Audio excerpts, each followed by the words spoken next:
one nation, under God, indivisible, with liberty and justice for all. Okay, can we have the roll, please?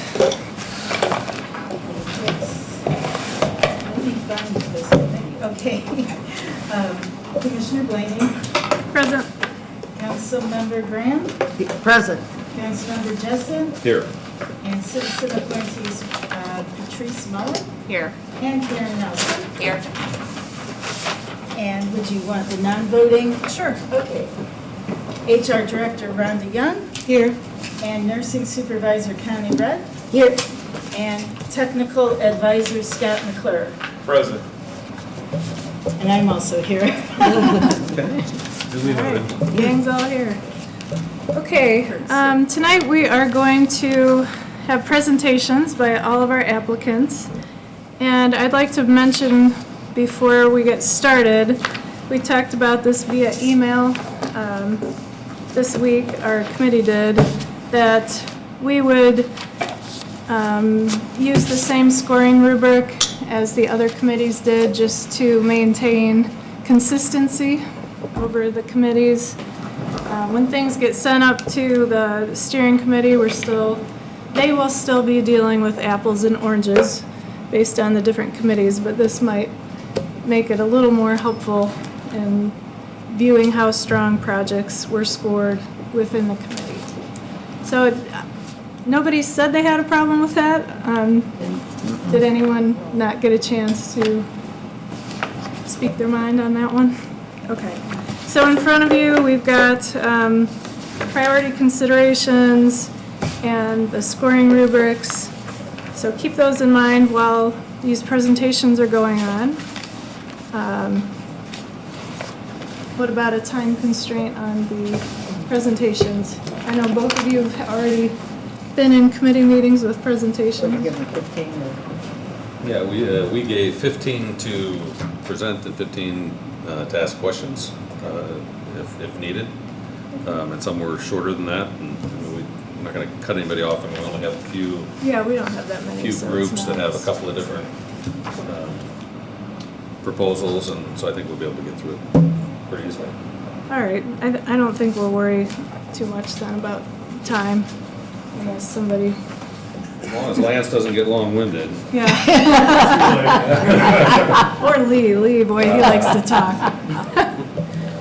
So priority considerations, just to remind everyone, are they an eligible use of ARPA funds as stated in the treasurer's final rule? Are these one-time use? Is this a one-time use of funds? Has the group leveraged matching funds from other sources to the extent allowed? Will it serve a large number of people in Porter County? Are these agencies located in Porter County, primarily having operations here? Is this an effective and impactful use of ARPA money? Are they capable of obligating the funds by December, well, not December 31st anymore, because we changed that date. Right. So that is July 1st. Was July or June? Did we? July, right? July 1st, 2024. The steering committee changed that date so that if there was a group that was approved that wasn't making it, we would have, as these ARPA committees would have time to re-appropriate the funds to other areas. Otherwise, they'll get sent back to the federal government and we won't be able to use them. Are they capable of complete spending by the deadline of July 1st, 2026? Level of federal aid that the applicant has received through other COVID-19 programs, commitment to adhere to non-discrimination policies, commitment to adhere to best labor practices. Has the applicant had any negative audit findings, late tax filings, suspension of nonprofit status, or other violations? Is entity willing to accept a lesser amount than requested? So everybody should have this in front of them. I just wanted it to be on the record that those are the things we're considering. So let's see, our first, I think Lance, will start with you tonight. Lance has a number of requests. Make copies just in case we need them of the slides, and then this is also the handouts that are mentioned. And for our members of the public, I shouldn't just say, hey, Lance, come up. This is Mr. Bella, the director of our EMA. Here.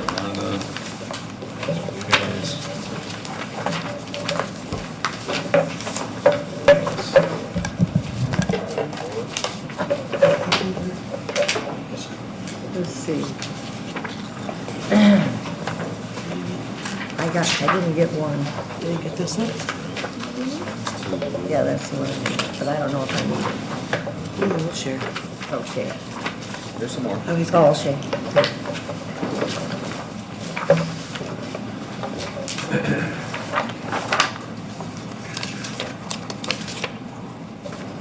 And I think, Lance, you removed one of your requests? I did. There were two trailer requests, the hazmat trailer, which was the larger amount.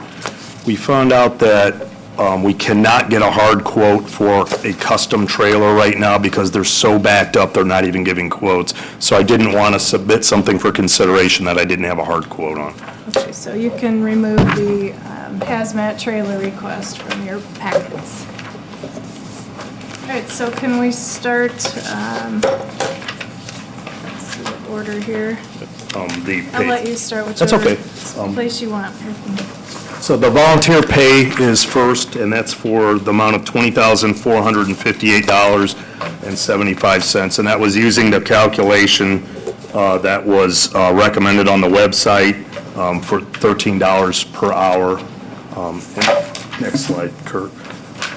EMA, during COVID, their volunteers worked in several capacities directly related to COVID-19. One was manning our emergency operations center, several of them for a period of 2 to 3 months straight.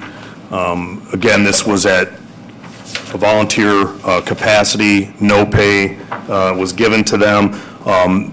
During that time, they were gathering information in the Emergency Operations Center, watching briefings with the governor, filling out request forms for us to the state, and gathering different types of intel and information. If we needed masks, they were trying to find out where we could acquire those, what was the process, and then vetting through a lot of different things. As you probably heard, were certain masks adequate for what we wanted them for, and they were reading through specs and doing a lot of things to make sure that we, as we acquired PPE, or we needed information or needed to disseminate information to Homeland Security, that was done correctly. And so they were working in that capacity. They also were coordinating the acquisition of PPE and different supplies. Porter County became the central distribution point as per Homeland Security for District 1, the 5-county region. And so as any of those 5 counties was receiving PPE from Homeland Security and the state, they came to Porter County, which was of a benefit to us because we got it first. And so we helped disseminate it to the other counties, but we, one, saw what was available, was able to get what we needed out of that, and then disseminate it around. But they were instrumental in that, so acquiring that. Then there were things that we could not find. Masks, as everybody knows, was in a shortage, and they started coordinating with different entities to have homemade masks made. What did we need to do with them to safely disseminate those to people? And we were able to provide 2 cloth masks for every single emergency responder in Porter County Police, Fire, EMS that wanted one. And so they were instrumental in that, as well as acquiring cartridges and things for SCBA masks for firefighters so that they didn't need the regular dust masks and things that most people were wearing, that we were able to adapt and change their air masks so that they could safely do their job when called upon. So the volunteers were instrumental in that. Next slide, Kurt. As supplies came in, they unloaded trucks, drove forklifts, sorted pallets of items, sanitizer, PPE, anything that we needed, anything that we got. We got no-touch thermometers from different places, and as those came in, and you can see from some of the pictures there, they were sometimes going to Indianapolis to pick them up, sometimes they were delivered, but then once they got there, unloading that, sorting it, tagging it, so that as the entities came to receive what they needed, it was all ready to go. They also assisted the health department in several capacities. So we helped at the COVID vaccine testing sites and the vaccine sites in several capacities. So coordinating traffic flow at the expo center as we did some of the tests. They were short, the health department was short on people that could do traffic control. And so on several occasions, we took charge of that and organized and got the cars into the lots and back out safely, which allowed the health department employees to be able to do their job. We also helped vet citizens at the front desk at the vaccine sites. At one point, the health department had called and said, we're tying up nurses to vet people at the front desk. Can you help? And so our volunteers were taking charge of that to allow then the health department people, again, to be able to do what they needed to do. They operated equipment that the health department needed when we had the vaccine sites and the testing sites at the expo center.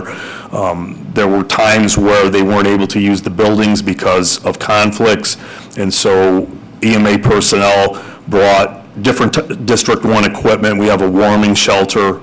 It's a trailer that's climate controlled. They set that up, set up generators, brought cots and different things that the health department needed on several occasions so that they could function and stay out of the weather when needed. We also assisted the National Guard when they were helping the health department, both at the Expo Center and at Lowe's in Portage, with the same types of things in order to facilitate helping them.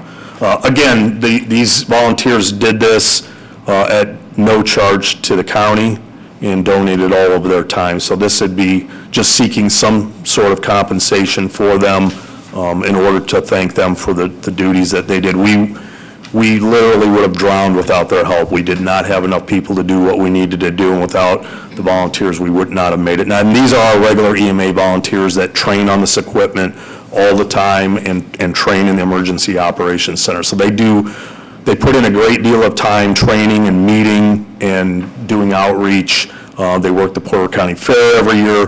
The hours that you see here are only related to COVID. So the ones that we've listed and you can see on the first handout are strictly related to COVID. We did not include anything else with that. Did you want me to take questions on that or just go all the way to the end and then? Oh, let's just go through all of them.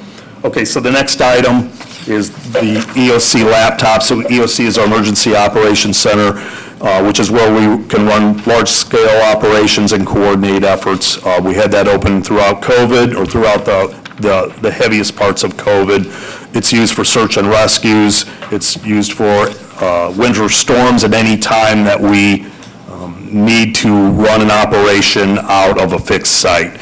We have a video wall in there, and right before COVID, right as COVID was ensuing, we acquired some laptops from one of the local schools who was getting new laptops. There's 26 stations set up within the Emergency Operations Center, and as personnel come in there and man those sites, we not only have the video wall up front, but they'll be doing work on computers at their individual sites. So they have a telephone, a headset, and then we wanted to have a computer so that they can work. And again, this was manned mostly by our volunteers.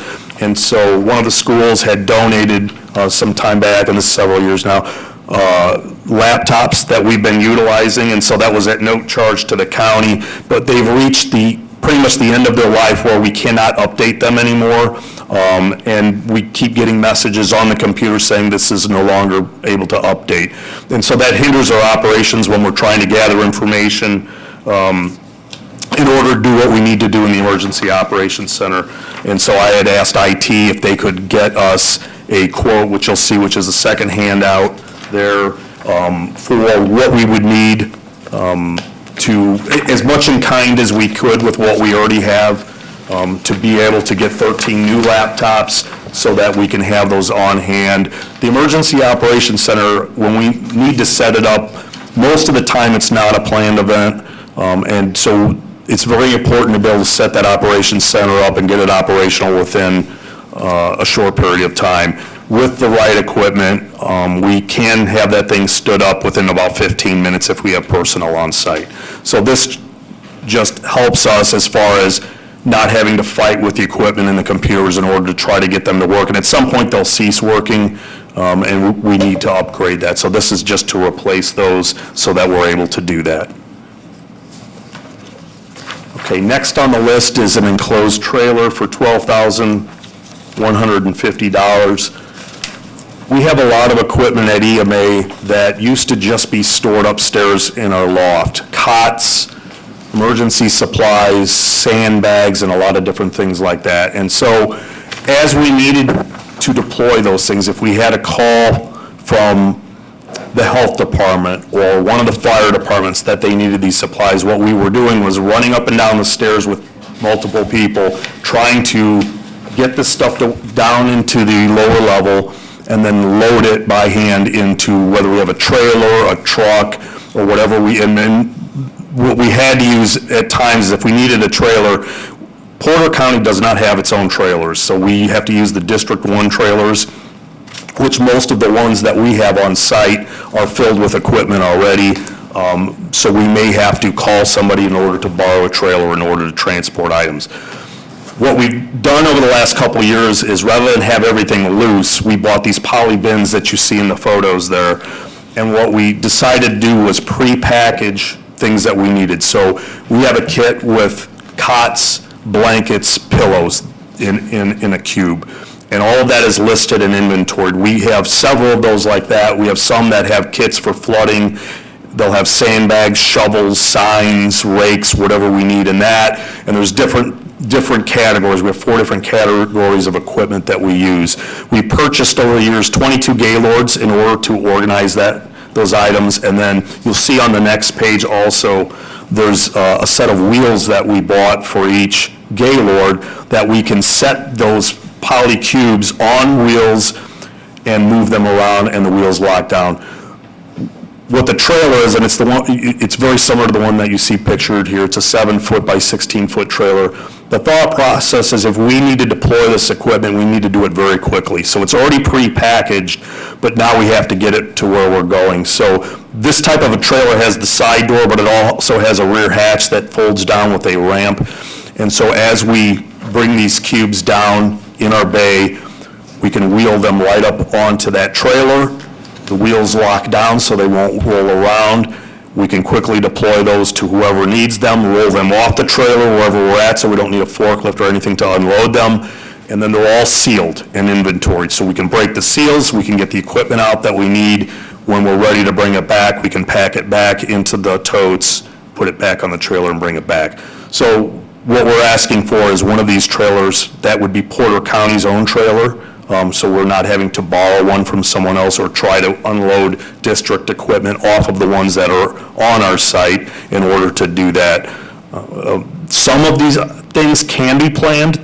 Some of the ones that the health department had asked for, we knew a couple days ahead of time, but often it's not. We may have a catastrophe and we need to load this stuff right away. And so time is of the essence, and we're never guaranteed that we're going to be able to borrow somebody else's trailer. So this would greatly help with that. And then it would also help, is the example when we had to go to Indianapolis and pick up emergency supplies, PPE, sanitizer from Homeland Security, because they didn't have enough people sometimes to deliver them. We had to go borrow a trailer in order to do that. So this would serve in that purpose and that capacity as well.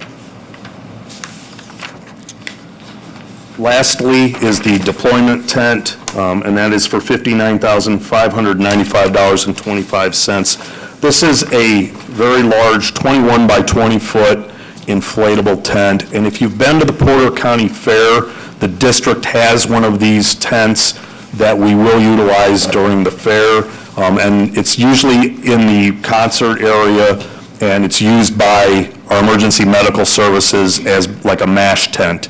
And they will have cots and tables in there to work on patients. So we use that every year at the Porter County Fair, but also during COVID, the health department, I get several calls at different times. Do you have a tent that we might be able to utilize if we need it for doing vaccines or treating patients or different things that they needed to do? We've been asked by the coroner on investigations to be able to use one, and the sheriff's department and other entities as well, but these are just some of the examples. Being that the tent the district is a district tent, that means any of the 5 counties in the area can request that tent. So if it is being utilized, and the flood is a really good example, or COVID, where we have a disaster or catastrophe that affects all the counties, you're not guaranteed that you're going to get that tent. It could be that somebody's already using it, and then you just don't get use of that. Porter County having its own tent would mean that it would be in our charge all the time, and it could be strictly used for Porter County needs and be able to be deployed in several different locations if we need to, and for several different purposes. So that is the outline of that.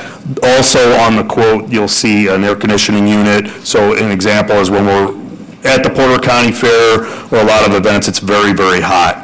And we have to cool that tent down, so we have to use a generator, but also couple that with a dual air conditioning unit.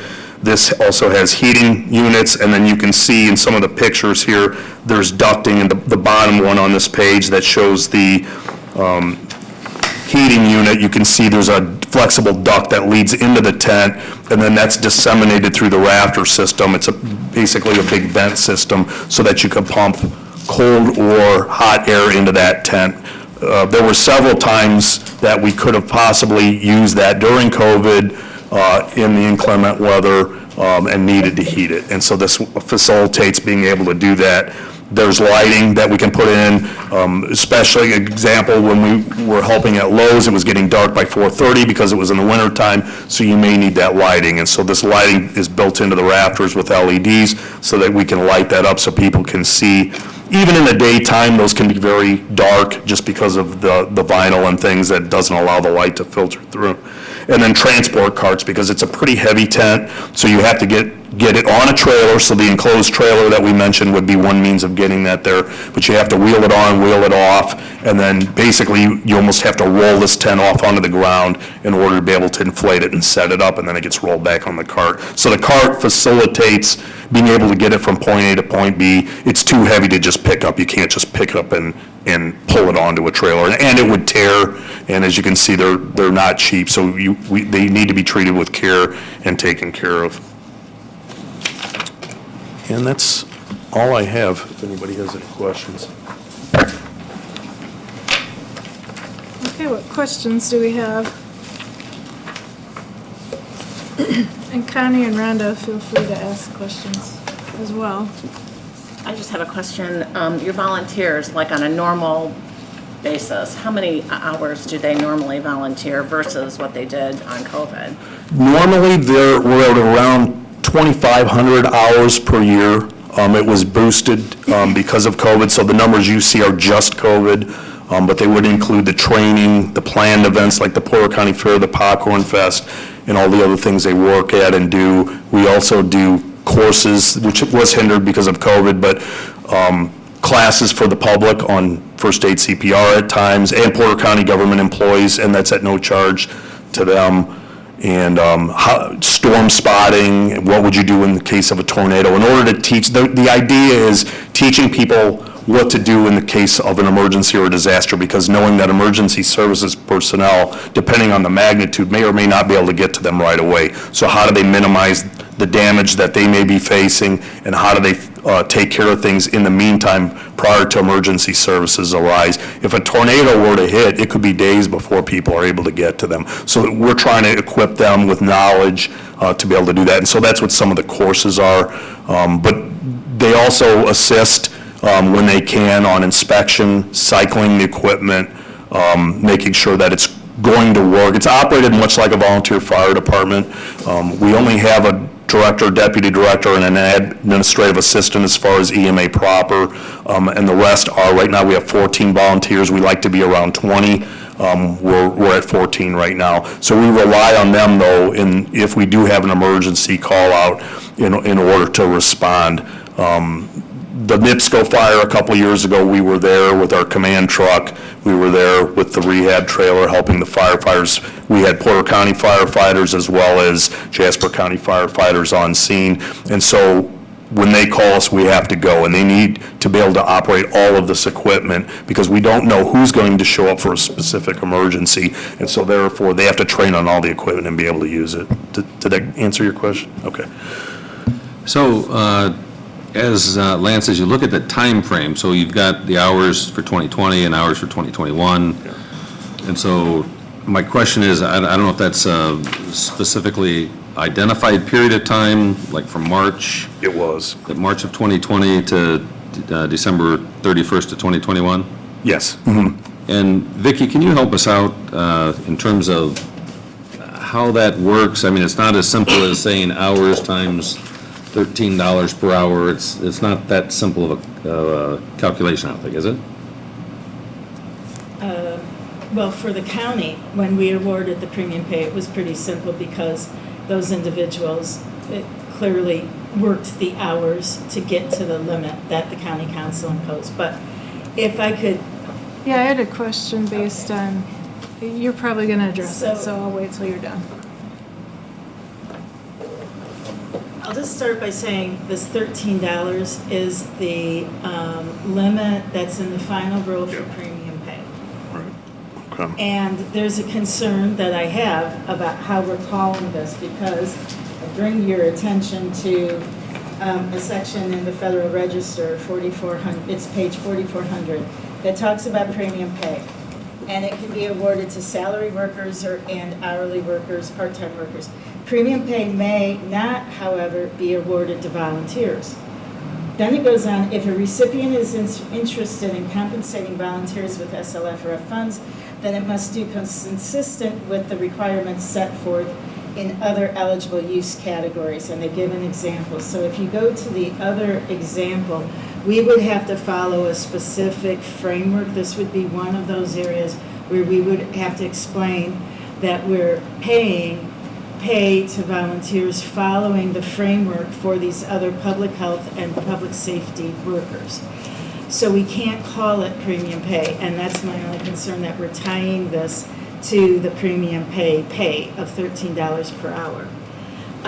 But I did want to hear what Lance had to say about what these volunteers did. Some of the requirements in this framework that we have to follow is that they have to be public health or public safety workers responding directly to COVID-19. You can't lump in other training hours or other things that they might do.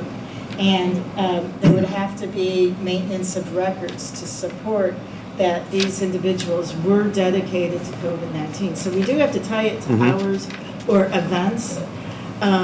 But my only thing is that we would have to have proper documentation, but it cannot be considered premium pay because these people are volunteers, and that's specifically prohibited. And I don't know if that answered the question or made it more confusing.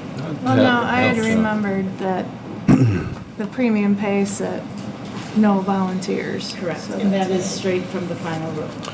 But it does say if you're interested in paying volunteers, then we have to follow this other framework. Okay.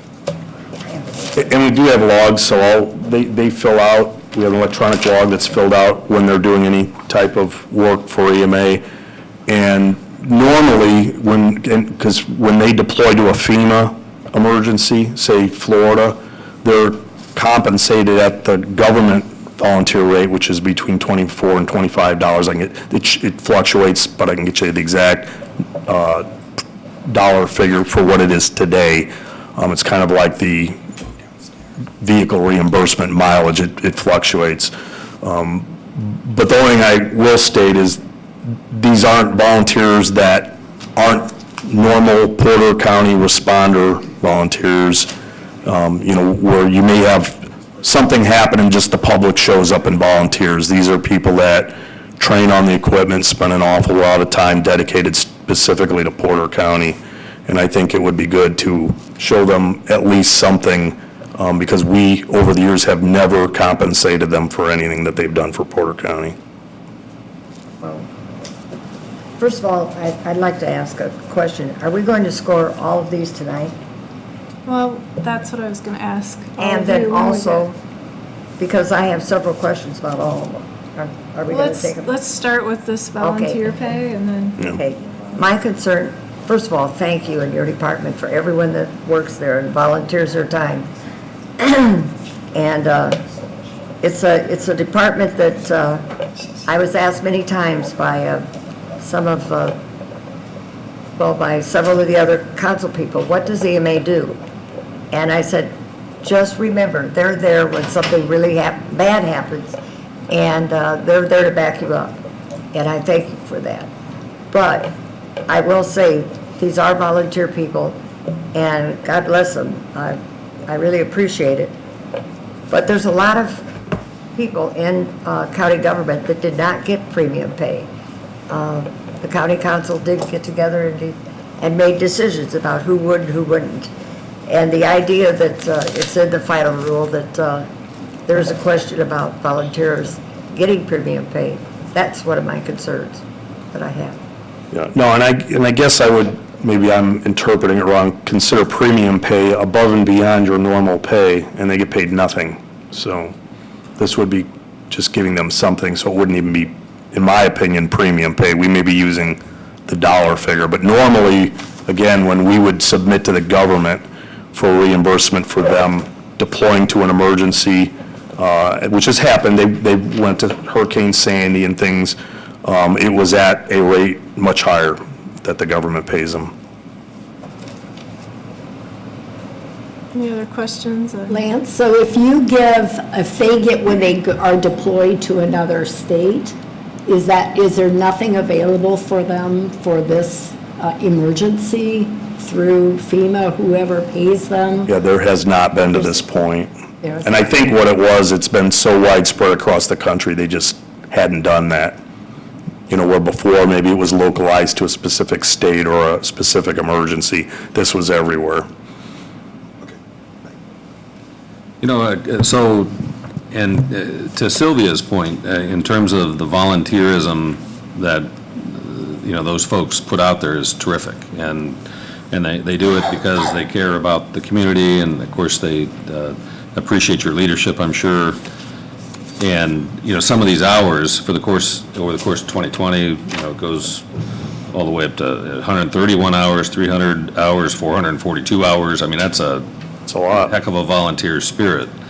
And then 2021, so I guess part of my question is just from a consistency standpoint, and I don't know the answer to it, but I'm curious to know for the other volunteers that, very specifically worked the vaccines and all that sort of thing, did any of those volunteers receive any, and I'm looking around because I'm not sure who has the answer, receive any sort of pay or stipend of any sort as a result of their volunteering spirit? I mean, we have volunteers that worked with us, and they were truly volunteers.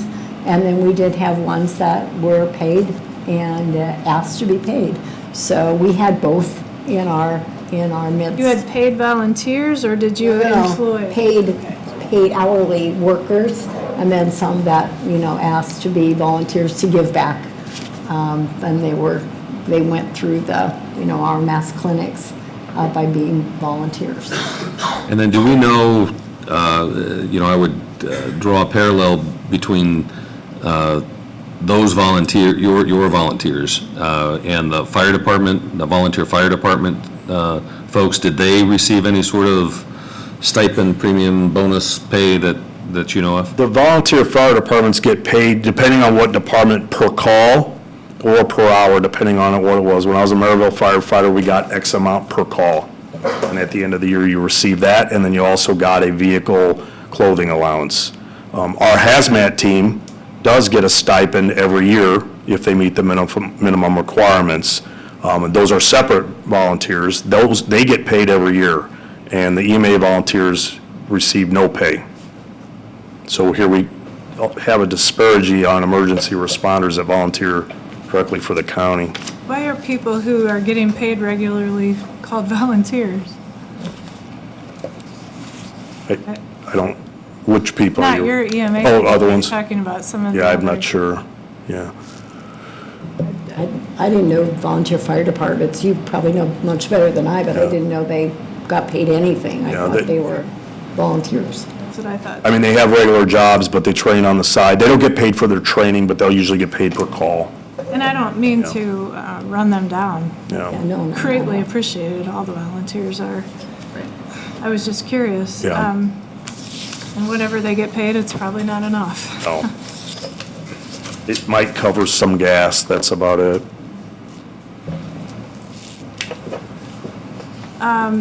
Do you feel like if you had known people were getting paid or being under consideration for getting paid, would you have managed them differently as far as number of hours worked, number of people at your location, that kind of thing? I don't think so. I mean, we used them as they were available and as we needed them. So I don't think we would have changed anything. We could have probably used more people, but we didn't have them.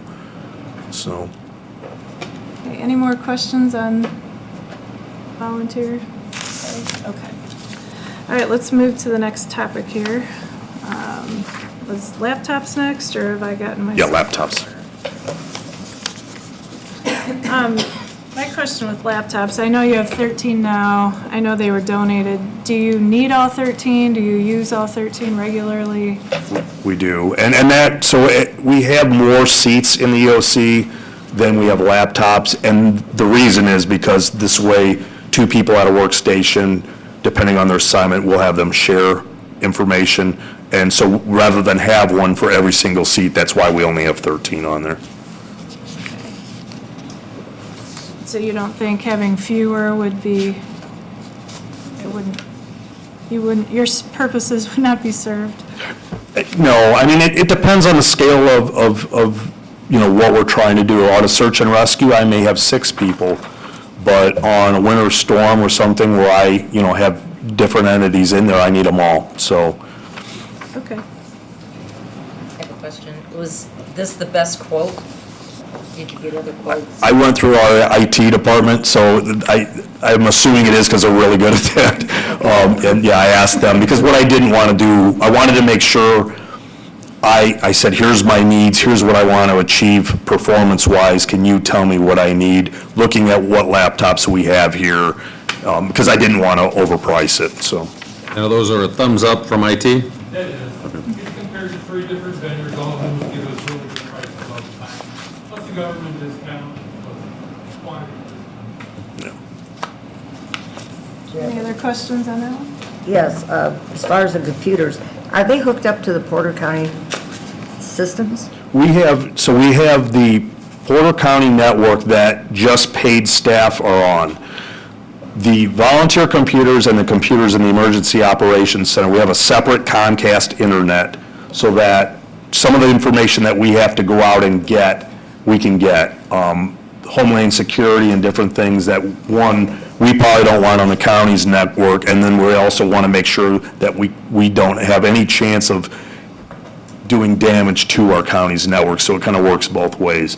And it also works redundancy into the system, so that if our internet went down, say just for our command staff, our paid people, we have a backup in an emergency. That was my concern, is that I was concerned about hacking, Yeah. and We keep all of that separate. And then our volunteer section leaders have a county email, but we keep them off the regular network. They don't log in through the regular network. so Laura was, I think, kind of saying you really don't want less, you want all 13. I would like all 13, you know. And that, you know, where people are saying, can you cut it down? We could take 6, but if we have a larger scale incident where we need more, we're not going to have enough. Because eventually these other ones are going to go away. And that's why we don't have one at every seat. We already did scale that down so that we weren't using, I didn't want to have a bunch of computers we were never using, so. And Lance, you're saying that, I mean, they're, number one, they were donated, or most of them were donated, Yeah. and they're outdated, and so it sounds like an upgrade probably would be the right thing to do at this time. Right. We needed these in the past, but we always look for ways to achieve what we want to without costing the county money. So there's times we get grants, we've gotten donations. Our Emergency Operations Center video wall, and anybody's welcome to come see that. We got a donation at the time of $7,500 from somebody. Our volunteers designed it, built it themselves, programmed it, wrote all the code that runs it for $75,000. That video wall would cost $50,000 if you had somebody come in and do it. So again, that costs the county nothing, but we have probably a $50,000 video wall for emergencies. And so we always try to look at that. So this is, again, we're replacing, or trying to upgrade so that we're capable of functioning. But again, knowing that we've been good stewards, we first try to get it where it doesn't cost the county anything, and then we go secondly to the other. I have just one more question. With all of our other departments, every computer system, the auditor, all of them, they have contracts as who's going to pay for the upkeep in that. What do you have? Whose services? IT something goes does. down. If we have one go down, we call IT. So that's included in your budget then? Yes. As far as if they need to, so Microsoft Word, having it installed, Lee's people included that in the price and anything that we needed relative to that. But should there be any repairs, I'll cover that. Lance, do they stay at the facility? They do. We have a rack system in the front of the Emergency Operations Center. They're stored in there, and then we pull them out as we need them. We start them regularly to make sure they're updated. And then when we have our volunteer meetings, we actually use that rather than print the agendas and all the papers that we used to print. They bring them up on those laptops, so we not only save paper, but they're utilizing and exercising them so that we know they work. If we do have a disaster, they've been using them every month. What used to happen in the Operations Center, which was kind of a shadow of what it is, when something happened, people scrambled. This was prior to me being here. They tried to assemble it. Usually it didn't work because it hadn't been used in a long time. And so our goal is making sure that we continually are using this stuff so that when the worst happens, we know it's going to work. Lance, just, I've been out to your center, your video wall. So these 13 computers, they're not going to, say, run or build your video wall? No, there's one master computer that runs that. Okay. And this is totally separate than that. Okay, so they would be at your little tables Yes, for ma'am. each person? Yes. Okay, all right, thank you. I'm glad I understand that, so. Do you have something? No. All right, any other questions on that? If not, let's move on to the trailer request.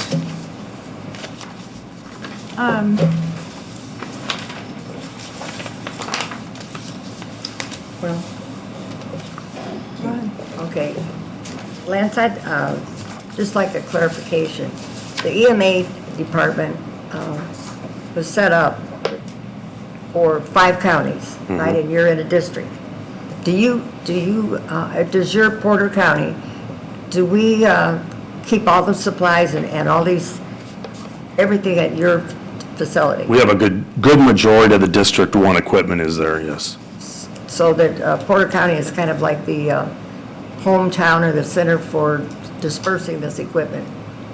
It depends on what it is, because one of the other counties may come and pick it up. There's a request process that has to go through the head of the District Planning Council. And then normally there's a district commander that would go through, which is not me. And then when that equipment gets requested, other than it being an emergency like a fire, it just rolls if there's a fire. But anything other than that, there's a request process that goes through, and then it goes to whoever, they've deemed it would go to. So we do have several pieces of equipment on property, and probably 20% of what you'll see there equipment-wise is not Porter County's, it's the districts. Okay. One of my concerns is that it sounds to me like with some of your requests that you're purchasing equipment and so forth. And some of our, in the one subcommittee, it seemed like that was questioned as to whether that would be actually covered under COVID. I was thinking of is this different than the water, where one group was asking for a backhoe and different big equipment to clear their property and so forth? Right. I mean, to clarify that, that was in that infrastructure committee, the voting members of that committee were concerned about buying equipment, but it Right. wasn't whether it qualified under ARP or not. That was more or Yeah. less a discussion as to, I believe the request was for a certain amount of money and then a certain amount of money for some equipment. And there was a discussion based upon whether or not that would be a good use of ARP funds or not, but it wasn't a question of whether it qualified or not. Okay, thank you Yep. for the clarification. And that was one of my concerns with this trailer. This trailer, would it be kept inside your building, or would It would probably be out back, Sylvia, because we are limited on space. And just to clarify also, it would not become district equipment, it would be Porter County's. And that's what we're trying to measure is, I think there's some pieces of equipment that are very good to have as district equipment. I don't think everybody needs a $700,000 command truck. No.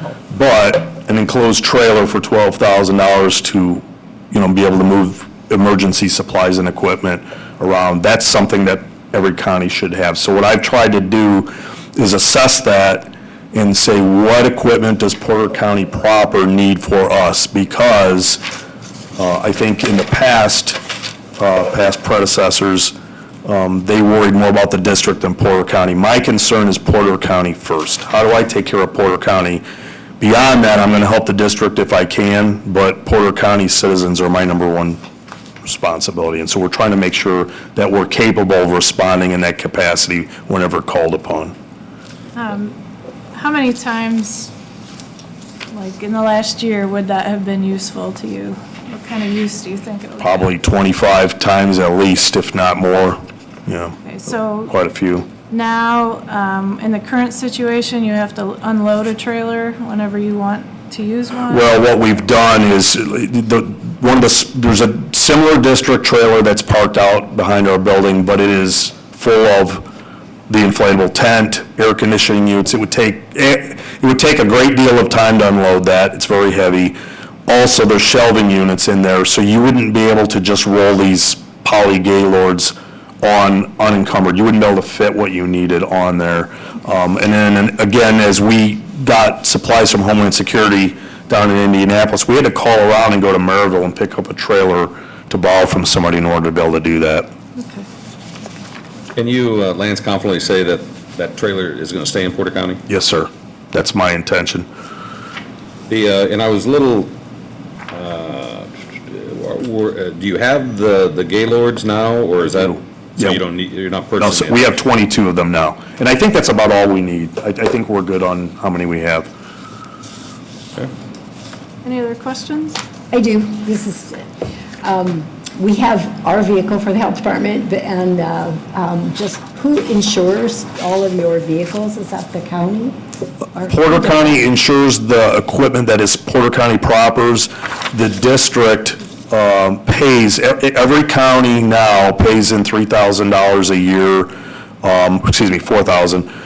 And that goes towards cost of maintenance when we need to replace or fix something, as well as insurance, fire extinguishers, whereas before, prior to me coming, Porter County paid for all of that. So we have every year, each county pays into a non-reverting fund that we set up in order to save money for Porter County, so that Porter County is not paying for all that anymore. So the other county's contribution to funding is basically that 4,000, Yes, sir. 5 counties pay 4,000 each year? Each. Everybody up to date with their payment? Yes, or sir. Yeah. any slackers out there? We send Ellen out because they're scared of her, and she sends invoices January 2nd, so. And is that the only price they pay to be part of this group? It is, yeah. But it's an improvement. Yeah, it was a nightmare before. You don't need to trick it out then. It is what we see on this page is how it's going to be. You don't need to build shelves or, For the trailer, so you're going to do a wrap or make it, customize it for brand it. no, the only thing, well, you'll see at the bottom, I wrote a note that there's 2,000 that is not reflected on the quote above. that is to have it striped, because of all our equipment is identified as Porter County. Right. And then you'll see also inside there, we had included for a coating on the floor, because we've learned very quickly that if it's just wood, when you have to hose it out, when it's got stuff, it'll rot the floor out, so this protects our investment so that we don't have problems down the road. Okay, is everyone ready to move on to the tent request? Yep. Okay, it sounds like you have a tent on site now, It's the district tent, yes. so I guess I mean, are there a lot of times that you can't get the tent that you want it? I mean, it's a lot of money. Yeah, there can be, I mean, depending on what it's for. And again, I kind of learned that during the floods that we had when I first got here, where I think in the past, a lot of emergencies were isolated to a specific county. And there were times that we could have used that and somebody else was. And then there's planned events too, like the fair. The fair, we usually schedule that out far enough in advance that it's not a problem. But again, I've had the coroner call me asking, can we set up a tent? Connie's people have, at times, needing it for the vaccine site. Are we able to do this? Can we set this up? So again, But can we use the district tent for those kind of? we can if it's not spoken for. But my fear is that's something that if we need it, and it may not be available. Did we use it, pardon me, Laura, did we use it during COVID at all? We did in some limited capacity for looking at vaccines and different things, but one of the things we ran into and kind of can attest to is the wind in the parking lot, being able to stake it down at certain situations. Okay, So- we didn't use it, we ended up using did. the trailer, but Yeah, we didn't you use did, it yeah. for any of our purposes So- during COVID, so. Lance, I think Laura, I'm sorry, Oh, Mike. and I'm one last question on this, and then I think I'm finished.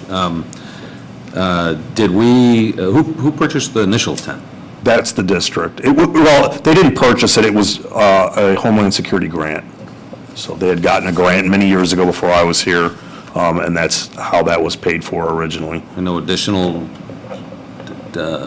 availability from any other sources to get a new tent for the district? No, we have a big list. This is one of the things on it.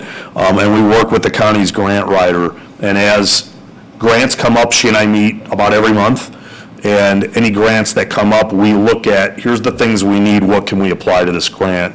And so we've applied for several grants, but it's gotten so tight that the money's so limited that you don't have the success you used to. Back when they were getting a lot of this equipment, they were, post 9/11, they were handing out money for all kinds of things, and a lot of that has dried up now where they're not giving it to people.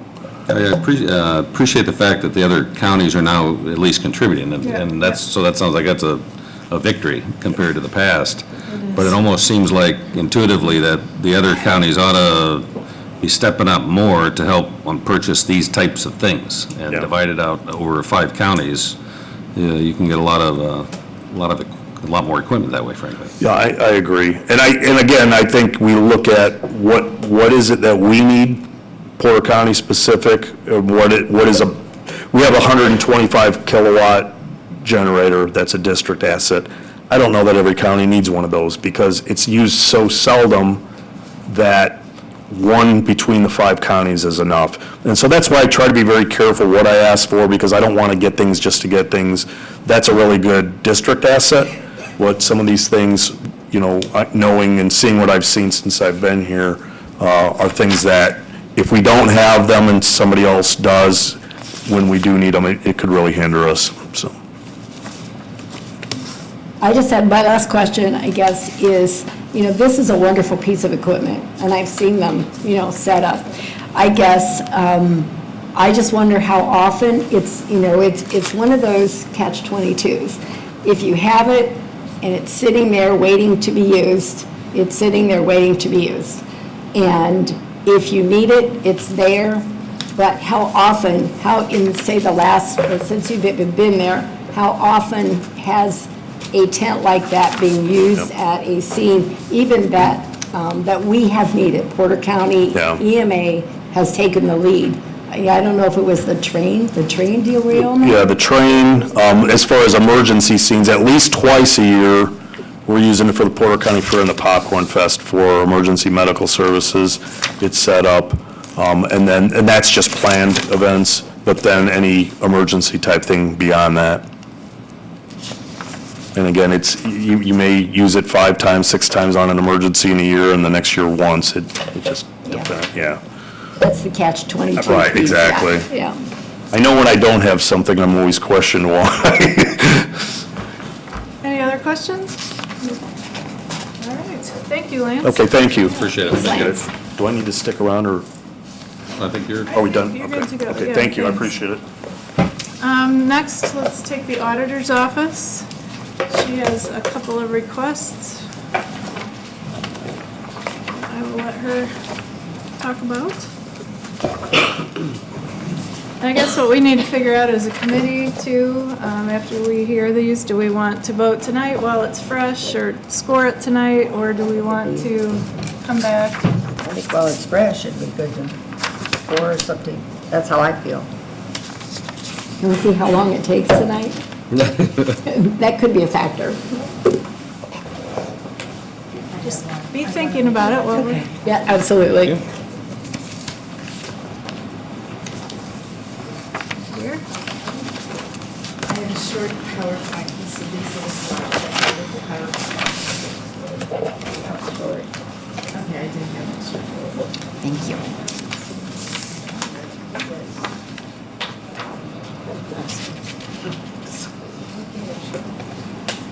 Well, thank you, subcommittee members. I have 2 requests before you, and if it's okay with you, I'd like to begin with the larger of the 2. And this one deals with our county's health insurance fund. The fund number is 4,700. My request is rooted in the belief that we need to ensure that this fund is sustainable and that it's stable.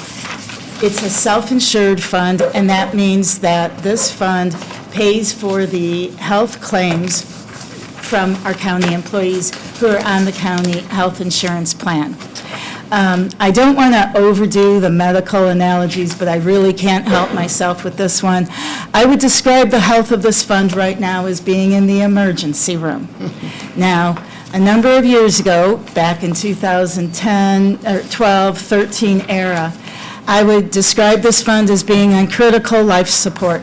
Quite frankly, it was a crisis situation in county government where we were not able to pay our medical bills, our health insurance claims.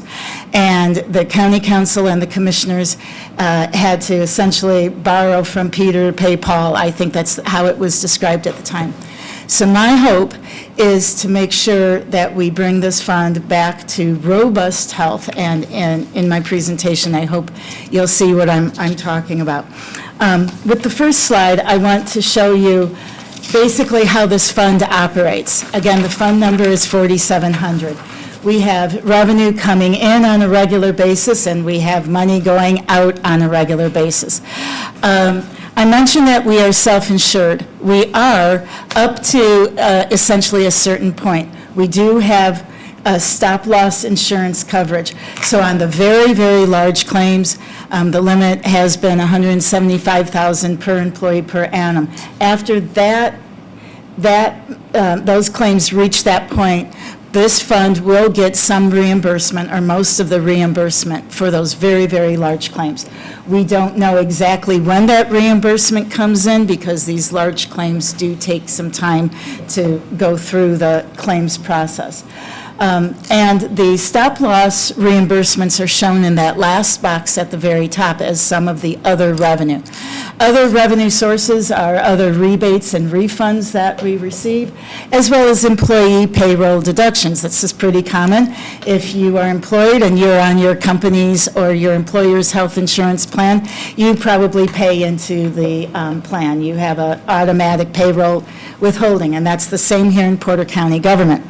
But the vast majority, the big bulk of the money that comes into this fund comes from the appropriation process. Every year, the county council approves budgets for the various departments, and there's a line item, 1220, the health insurance fund. And so the council appropriates money from various budgets. If you are a county department, like the health department or the highway department, and you're outside of the county general fund and you pay your employees out of that fund, you are expected to contribute a certain amount into the health insurance fund. The largest budgets that are used for the appropriations, the single largest appropriations, come from county general, the foundation budget fund, and the lit fund. And so these appropriations come into the fund, and then the expenses are pretty straightforward. It's the health claims and the various administrative costs for our third-party administrators. Lit is income tax. Yes. Yes, it's our local option income tax. Oh, yes. Thank you. Okay, now on the next slide, please, I want to show you how this fund has been, in a sense, surviving in the last few years. At the very left end, I mentioned at one point that the county was in dire straits with this fund, and in mid-2012, it actually went to a deficit spending. That's unacceptable, because not only could the county not pay its claims during this time period, but once you go that far in the hole, it's pretty hard to get out of. And again, this is the whole reason for my request. I want to be as proactive as possible, because we've made many, many improvements in this fund, and we can't go back to that crisis mode. As you can see, the cash balance improved over the years. I do want to emphasize that this line chart shows you cash balances at only certain times of the year. There's a lot of fluctuations in this fund. We have a big claim payment, the fund could drop down. We have the appropriation pool, we could see the fund going up. So the only points that I'm really showing you are the end of the year and about the mid-year of each of these years. So as you can see, we had some pretty healthy balances for a number of years, and I attribute that really to three actions that were taken by county leadership over the years. All three were critically important. One, the county commissioners. They have been reviewing the contracts. They have renegotiated. They changed various consultants and the third-party administrators, all with an eye towards cost reduction strategies, and that was very, very important. The county council also appropriated more money from these budgets. In the older days, the amount of appropriation wasn't anywhere near the level that it needed to be, and so the county council kept hearing requests for additional appropriations. By budgeting for it, we have a better command of this fund. We can predict the fund stability much better. And the last action I have to say is from the auditor's office. When I got into office in 2015, I knew that this was going to be a fund that was one of the top priorities, because I remembered those crisis days. And what we did in the auditor's office, we made a few different steps, but probably one of the most important ones is that we instituted a cash flow management system, where we started to pull those appropriations from those various budgets on a systematic schedule. This offered a much more stability for the fund and greater predictability. It also helped the county departments who pay into this fund, because then they had a better sense of knowing when their appropriations would be pulled. So we were showing some pretty healthy cash balances there for a while until 2020 hit. As you can see, the cash balance fell pretty drastically, pretty significantly. Now, was this just a quirky one-time occurrence? That's what we were wondering in the auditor's office. You know, you can have a fund that goes up and down like this. The key is the trend. The key is to manage it over time.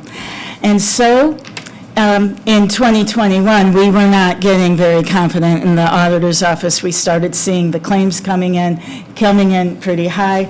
We made our concerns known, and county leadership, i.e. the commissioners and the county council, acted. And they found a fund, well, they didn't find, they identified a fund that we really no longer need, and they committed to transferring those funds over to Fund 4700. That was a critically important decision, and it really helped us survive 2021. We ended the year with a cash balance of 1.3, which would probably be, in my estimation, probably on the low end of an acceptable level. But it gave us some comfort. But we are now at the point where we're still very concerned about the stability of this fund. I mentioned how we pull the appropriations on a systematic basis. Usually we pull these appropriations near the end of the quarter. In first quarter of this year, we couldn't get through the end of the quarter. We needed to get more revenue in pulling those appropriations in a whole month earlier. Now we're in second quarter, and we had to pull the appropriations earlier than we did because we're seeing the funds just coming under a lot of pressure because of the claim activity. Now, on the next slide, I want to show you a different look at looking at the stability of this fund. I know there's a lot to look at, and I won't go into detail, but we are a gap county, and what that means is that in addition to preparing reports following the cash basis, we also have to prepare a very extensive and elaborate report that follows essentially the accrual basis under generally accepted accounting principles. What that means in a nutshell is that we look at a cash balance, but we also look at what's coming around the corner. And so I mentioned we ended the year with 1.3 million. I was pretty happy at that point because earlier in 2021, we were very concerned. But a 1.3 million cash balance doesn't get you very far if in the next week or so you have 1.4 million pending claims. And that's exactly what happened to us at the start of this year. I want to call your attention to those orange coded lines. That shows the operating income, and in this case, loss, an operating loss over 3 years. I want to emphasize this is not cash, this is accrual basis. So it's a little bit more involved than just looking at a snapshot. But what we're seeing is that we're seeing the pressure on this fund getting pretty significant. If there is a silver lining, is that our operating loss in 2021 was not as severe as it was in 2020. But again, we can't keep having these losses in the fund because what that's going to do is just hurting the cash balance and the stability of the fund. Now, I mentioned that we're in the emergency room, and my hope is to get this patient out of the emergency room and back to health. So is there any optimistic prognosis on the next slide? Yes, we do think that maybe we are just in a pretty bad situation right now. As with so many things with COVID, the effects have happened over 2020 and into 2021. So we know that there must have been COVID-related claims. As we hopefully are coming out of this pandemic, we know those claims should be subsiding. Because we've had some very high claims for individuals, we are anticipating that our stop-loss reimbursements are going to come in at a higher rate. If we could just go real quick back to the prior slide. Look at that stop-loss reimbursement line. It's the third line under operating revenues. It has been going up quite a bit. That's good if you're just looking at this from a revenue standpoint, but that means that we had some very sick employees here that had some pretty large claims. Okay, so it is kind of a ironic situation to get happy with stop-loss reimbursements, but it is a revenue source for this fund. It's a reimbursement. Also, We suspect that county employees are like most other people. Who here wanted to go to the hospital in 2020 for a non-critical elective surgery or elective procedure, if they even allowed you in? So we think that many employees put off these they're elective procedures, but non-critical procedures, things that, you can just put off. So we think that maybe life might be getting back to normal, and we might start seeing people going back to the regular use of their health insurance. And also this year, the county commissioners, actually last year, but for this year, gave incentives for employees to join the high deductible plan, and over time, that is expected to cut costs. And so there's hope. We have confidence that this fund can come back to that stability level that we saw in the last few years. However, we did lose a lot of revenue, and we need to try to recapture that revenue, to offset that revenue loss in order to get this fund back into a sustainable level. And that is the reason for my request to access up to $2 million of the SLFRF allocation to help shore up this fund. Now, some of you, on the next slide, please, are probably wondering, can we use the SLFRF allocation? I know you probably cannot read this, but this is a screenshot of the final rule. It's on page 4355, if anyone wants to look it up. And I'll just read you the relevant section here that says that for recipients with a self-funded health insurance plan, which we do have, SLFRF funds can be used for excess health insurance costs due to COVID-19 medical care. If we are taking a very strict reading of this, my interpretation is that we can only use SLFRF funds under the medical expenses category due to specific COVID claims, not just because we had a pandemic, but it's tied to the specific COVID claims. So that puts us in a little bit of a pickle right now, because in the documents that we get when we pay these claims, we don't get the details, we don't get the diagnostics, we don't get that detailed private patient, the diagnostic codes. I'm sorry? Yes, sorry, I just couldn't. So we cannot really quantify the actual COVID medical claims. Now, we plan to reach out to our third-party administrator, which deals with the claims, and to see if there is some way we can document this.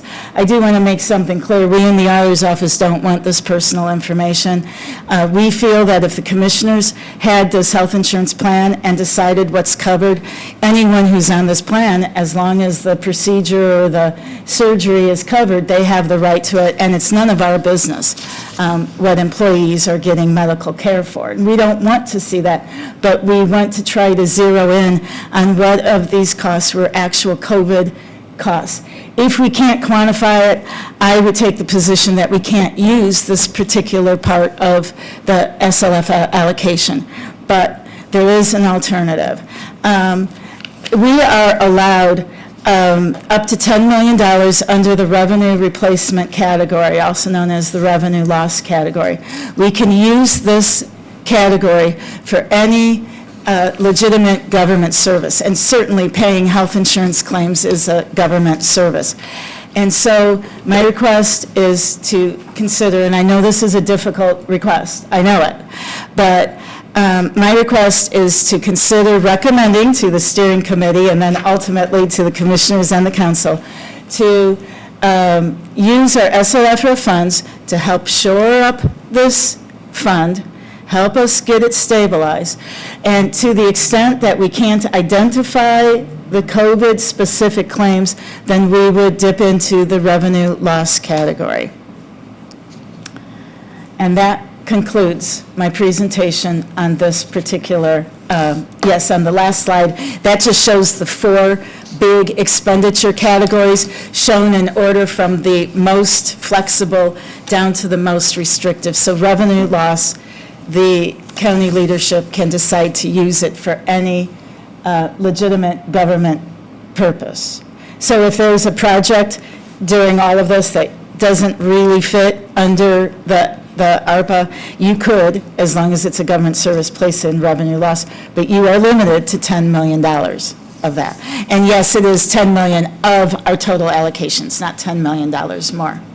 There has been no real decision to dip into revenue loss except for the part that can't be covered for the market trail. So I am asking for consideration of dipping into that category that is like, you know, a very sought-after category. But it's an important need. And that concludes that part. Should I just go to the Yeah, go right other ahead one? to the- Okay, my other request, I don't have a slideshow presentation on it. My other request is to digitize our auditor's office transfer books. We have about 475 of these books that we maintain in our office. This is actually one of our smaller ones. We have, some of them are very, very large books. And what transfer books are is it's a recording of property and how it was transferred from this owner to the other owner. This book dates from 1889 to 1893, that is 1800s. Okay. And as you can see, you have to be kind of careful. A lot of this, well, in these days, everything was handwritten, and it's beautiful handwriting, quite frankly. These books are maintained in our office, and every single day, they are used and opened at least once by people doing some research. Now, beginning in 2008... People from the public, right? Members of the public, yes. During 2008, the county instituted a new tax system, and ever since then, we have been electronically recording the transfers. It's just these old historic records that people still use and go through. Now, during COVID, our county government shut down for a time period, and so nobody could come in and use these books. But when we reopened, we in the auditor's office had to institute new procedures.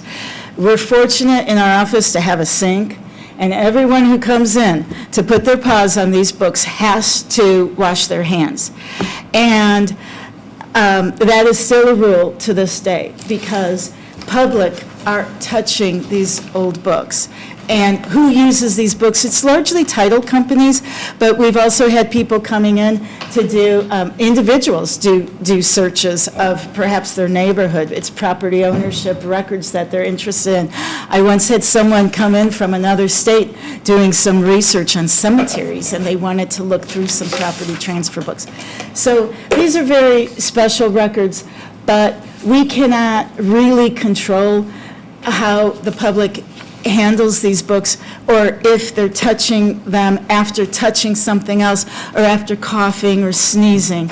And when we're dealing with COVID or any other kind of pandemic or public safety issue, this is a concern. Many other county auditors have digitized these old books. This is not a new proposal. My problem is, I just don't have the money to do it. I do have access to two other non-reverting funds. That's our term for non-general fund, basically. Both of these are, they're fee, well, one is fee-based, one we have to work towards, and this is when we identify ineligible homesteads. I have been reluctant to really spend both of these funds to a large degree because I see a need for the auditor's office to have an additional employee, particularly on the financial side, now that we're a GAP county. And I have made a commitment that I'm not going to put an employee in one of these funds because we know what happens when those funds dry up and they're supporting an employee.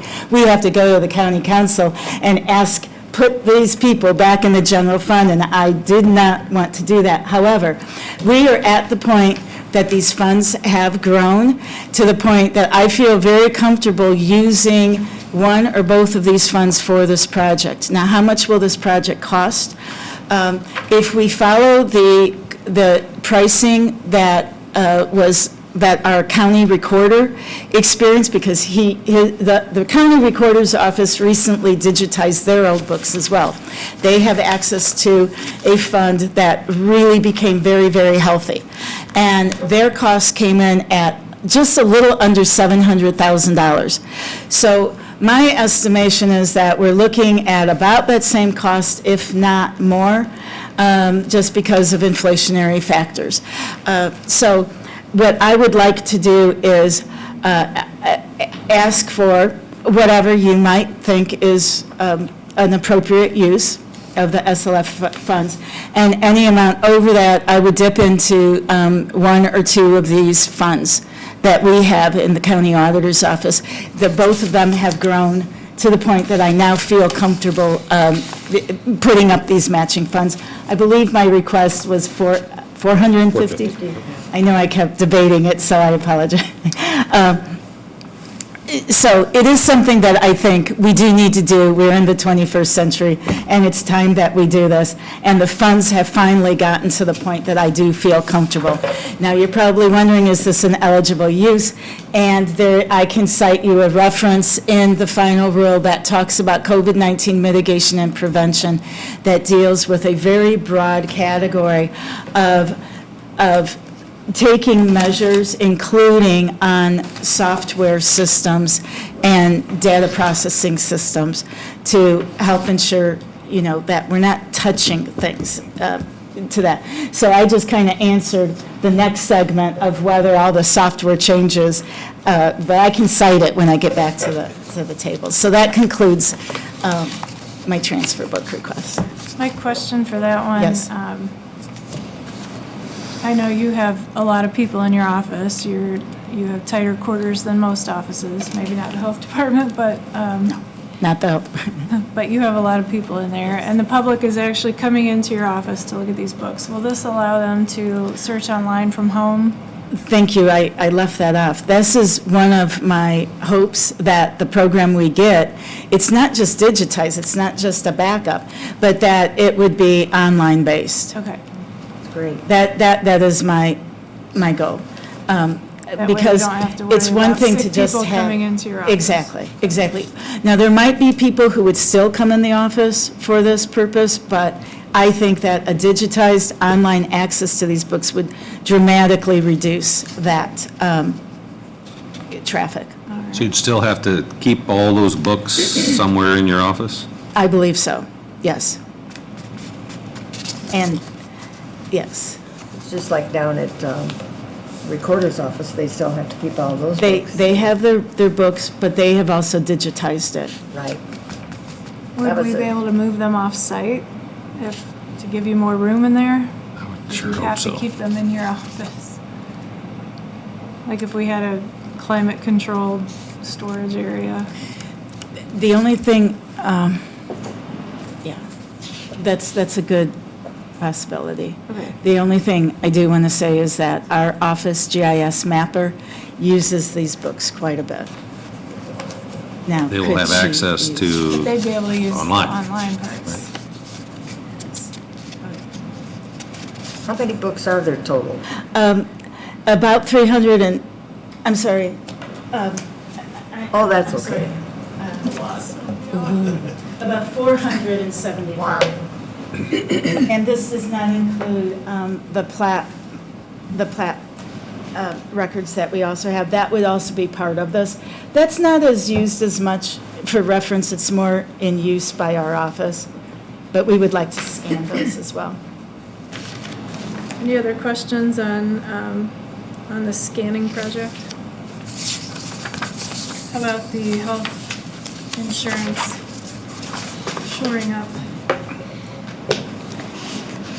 I would just say that, and I know the $2 million request seems like a lot.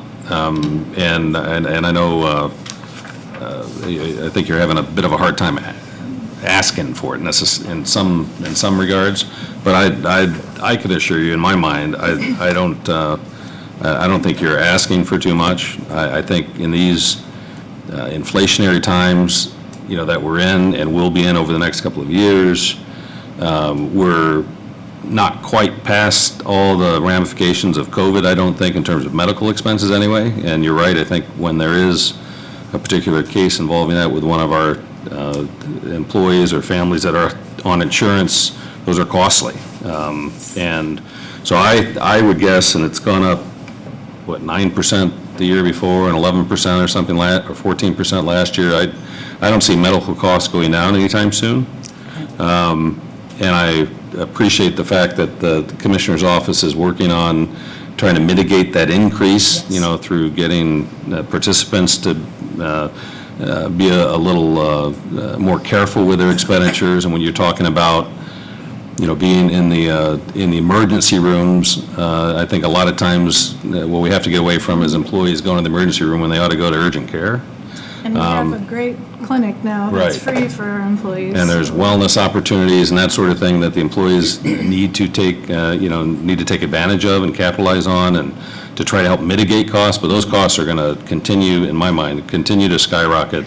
And anything we can do to beef up the fund to make sure that we're protected the next couple of years, I think it makes perfect sense, frankly. Okay. I agree, and I hope that we can get some numbers for the impact COVID had, because, I mean, I know HIPAA, and I'm not naming names, but I know we have some people who are in the hospital for multiple days at a time, and that had to be costly, and people continue to get sick with COVID. And, you know, the one thing you didn't point out was some of the departments, tourism related, the MOH, the Expo, who pay in, didn't have any money because Yes. they were closed down, so Yes. they had no revenue. And thank you for bringing that up. I didn't mean to mention that. One of the problems that we had, it was like a perfect storm. Not only did we see more claims and more costly claims, but we also saw some of the revenue from these departments couldn't pay because their funds dried up. We couldn't pull the appropriation, and the highway department was one of them. During COVID, gas tax revenues fell. Our highway department lost real dollars. And when it came time for our office to pull the appropriation, there wasn't the money there to pull. So that happened in several departments. Yes, several, and we saw an increase in it, definitely. There's a few who still can't pay. How many employees are we talking Um, that benefit from the health insurance? 600? Approximately 500 employees, but then they have their dependents on it. 1,400. Total 1,400. Yeah. We pay the bills, and HR manages the program, and the ins and outs of what's covered, what's not, along with the commissioners. So we're just focused on the money part. Any other questions? I guess it's a common question. As an employee, I'm hoping that, you know, when our revenues dropped, I mean, we were at the Expo Center using that, and you had the revenue coming from that, but because we're back basically in business, is that going to help the situation overall then for revenues coming in? Yes. Help Well, this? it'll help. However, the contribution from the Expo Center, they don't have very many employees, so their contribution is Gotcha. nowhere near as large as, let's say, the Highway Department, Right. which has many employees on this. Same thing with Health Department.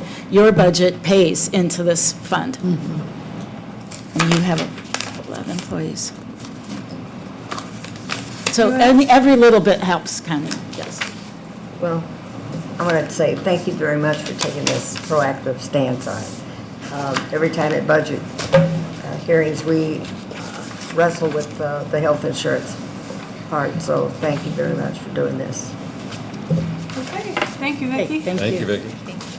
The Porter County Public Library is up next. Love the idea of digitizing books. Who's living in reverse? Whichever you choose. Sure. By that time, they should be full. So you got a copy? Yes, please.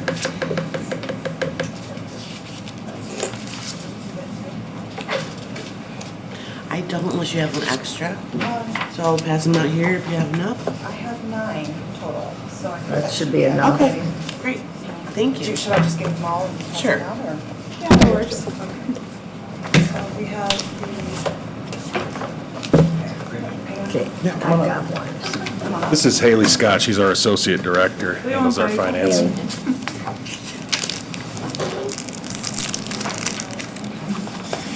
He didn't introduce himself. Oh, sorry. I am Jesse Butts. I'm the Director of the Public Library System here. So, as you can see here, we're asking for a request for consideration of premium pay for our essential library employees. Like many throughout the pandemic, our staff have been through a lot. Our preparations actually began, if you can move the slide forward there. Oh, give a second. I'm sorry. You're okay. That's okay. Vicki was educating me. So to begin with, our library is in a kind of a unique position where we're one of those governmental groups that did not qualify for direct funding through this, but we are able, it is an allowable expense under those uniform compliance guidelines. Next slide, please. So kind of a timeline of the pandemic for the library. So we really jumped into preparations in February of 2020. The minute we heard this was starting to come up, we started getting our leadership team together to see what we could do to get ready.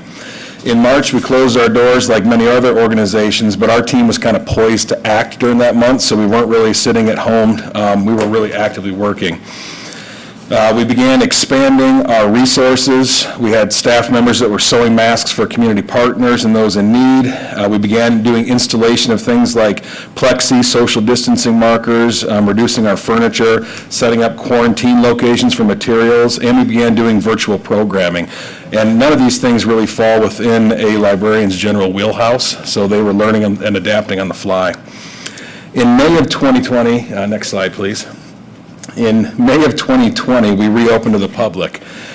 First with curbside delivery, and by the end of the month to the public. It's kind of exciting because this is the second anniversary of that, and so that's where that May the 4th little slide was from. We're a little nerdy, so we like to have some fun with Star Wars. And so we were the first in the entire state of Indiana to adapt to curbside delivery. They actually shared our model with other libraries so that they could begin to open services up. But we were able to open it up very quickly and then bounce right back in the month of May to going into full public coming back in the building, though in limited capacity to start with. It was so amazing for our team to be able to do that and be one of the first in the, well, frankly, in the country to be able to open up to those full services, and I'm very proud of our team for doing so. When we reopened, it looked drastically different. You can see here, this is a picture of our Valpo staff just getting ready to open the doors that first day back in May of 2020. It was very different. Many organizations remained remote. We were still offering our full curbside, but we had allowed ourselves the time during that month of March and April to adapt and be ready to go so that we could follow strictly our safety protocols and provide those full in-person services right away. And we really never looked back. We were able to maintain that open the entire time since. We installed air filtration systems, we practiced social distancing, we expanded homebound delivery to those in need that are at risk. We provided additional PPE for staff members and those who were at risk. But despite all those safety precautions, it was still a very difficult situation for our team. Go ahead. So we are an exceptionally busy part of the community here. We have had over 628,000 visitors come through our door. That's just the in-person, doesn't include anything remote, from 2020 and 2021. And those numbers were actually a little bit reduced from where we're normally at and are continuing to increase today. We circulated over 2 million physical items. 60,000 individuals spent a combined 46,000 hours on our computers during the pandemic. And that doesn't even include our Wi-Fi users or those just generally using our space to work remotely for themselves. So that's a very long-winded way of saying that we feel we are an essential resource in the community, and we were heavily supporting all the residents of Porter County during the pandemic. On the next slide here, you will see just a few of the reasons we were so essential in our community. There was a lot of hardships that our team were faced with in those times. You can see we had extreme lengths of things like quarantining materials. There was a point, and we followed all the guidance that was put out by different library groups that were doing testing on it, but we had to quarantine materials for 10 days at a time before they were ready to go out into the public. And you can see here, that's just some of one of our rooms going through the quarantining. Nobody had ever done a quarantining of library materials before we started designing it, and so we had to build it from scratch. And when you're dealing with nearly 2 million items in a year, it is a heavy-duty process. And that entire time, staff didn't quite know what was safe and what wasn't safe. And so we're wearing gloves, we're wearing masks, we're sanitizing the books, we're sanitizing ourselves. It's a very stressful time period for them. Our team had to regularly disinfect all the public services in all of our spaces while quarantining those materials, at the same time attempting to serve our patrons to the best of our ability with a reduced capacity because of social distancing requirements. We had some staff members that were at risk that weren't able to be out in the public. And a lot of times they were under increased public pressure as tensions were very high, especially as the pandemic wore on.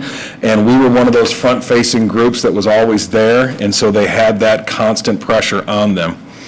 And unfortunately, later on, as the pandemic wore on, we did have staff members that personally had to quarantine as they became ill or had a positive test in their family. So overall, it was a very trying time for our entire team, but I think that they did an excellent job despite all those hardships on a daily basis. Go ahead. Go ahead for the next one, sorry, thank you. Despite those hardships, our teams rose to every challenge. They not only served our patrons to the best of their ability and expanded the services and resources and programming throughout our community when they needed it most. So to round us out, I wanted to share this little slide here, and this is just a couple of literally hundreds of positive comments we were seeing. They would call us, they would email us, they would drop off letters and notes throughout the entire pandemic, talking about how essential our employees were and how if it wasn't for us, many of these people would have lost all connection to the community and to the outside world. They felt isolated, and through our curbside service, through our remote programming, through our virtual customer service, these other services we put in, we were able to be that connection to the world that they wouldn't have otherwise had. So it is with their sacrifice and dedication of our employees to the residents of Porter County that we are respectfully requesting $304,490 to provide all employees currently employed with the library with a start date on or before December 31st, 2021, a one-time wage adjustment that results in a take-home pay of $3,000 for a full-time employee and $1,500 for a part-time employee. This request includes all federal, state, and local taxes as well as associated pension costs. And for our definition, a full-time employee works a minimum of 37.5 hours, and a part-time employee is at 20 hours. So that is our request for that one. Thank you. Why don't you just go right into the next one, and I You will have betcha. questions on both. Yep, thank you.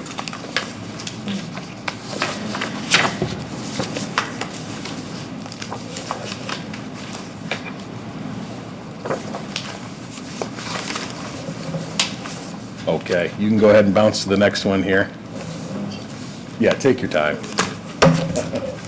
Okay, so for this one, we are requesting you to consider funding additional safe spaces throughout Porter County in the form of outdoor library gardens. This scalable project, which is modeled after our Rotary Library Garden in Valpo, has been a true innovation in the library world. This garden combines an outdoor space and a traditional library experience that offers a free and safe way for the community to connect and explore everything the library has to offer.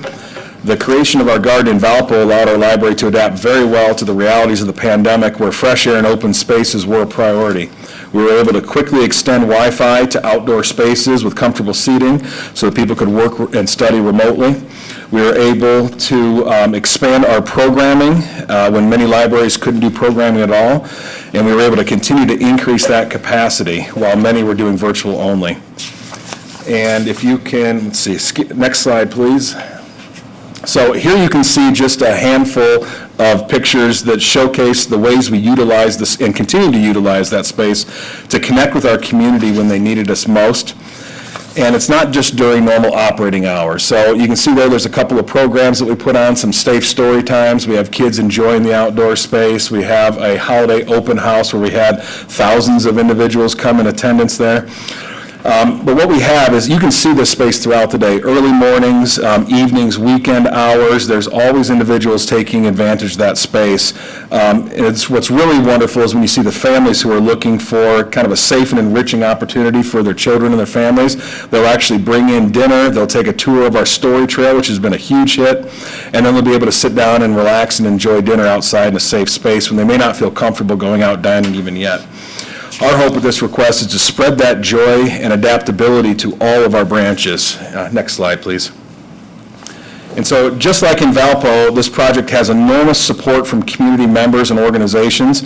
At our Portage branch, which is noted up here on the slide with the concept plan, the City of Portage and the Portage Redevelopment Group are providing up to $800,000 in funds for the design and construction of this space, as well as the donation of the land, which used to be the old police station that has been decommissioned there and removed.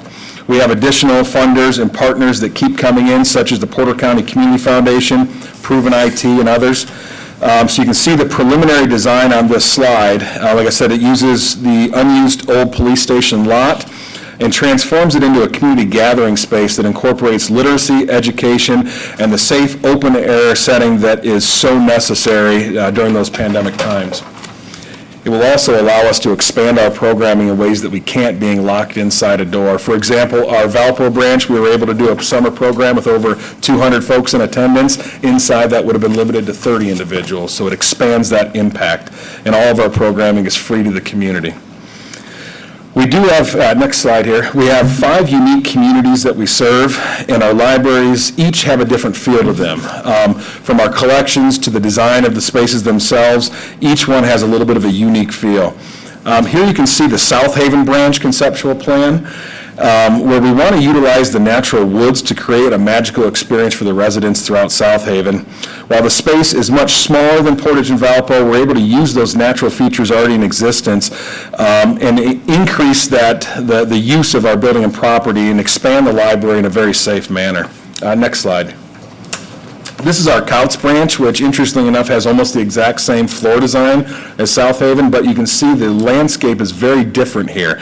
And so again, we want to be able to take use of the natural flow of that property and design an interactive garden that provides increased educational opportunities in as safe a manner as possible. And then next slide. Here we have our Hebron branch, again, a completely unique branch. This design is really had some thought put in it to enhance the Carnegie facility that's there while providing those residents opportunities to read, discover, create, and grow along with their library. Next slide. And so the library is requesting $1 million in funds to support these 4 spaces for Hebron, Couts, South Haven, and Portage. These preliminary designs are scalable, and so they can be adjusted, increased or decreased depending on funding abilities, and can be phased to accommodate different funding abilities. So we can phase it in as we go. An example of phasing a project is where the Rotary Library Garden was put in, and then we later received funding to put in the large canopy that we wanted to, and we were able to phase that portion in. So on this slide, you're going to see some of the organizations, and we have some new ones that we handed out that have come forward to support this project.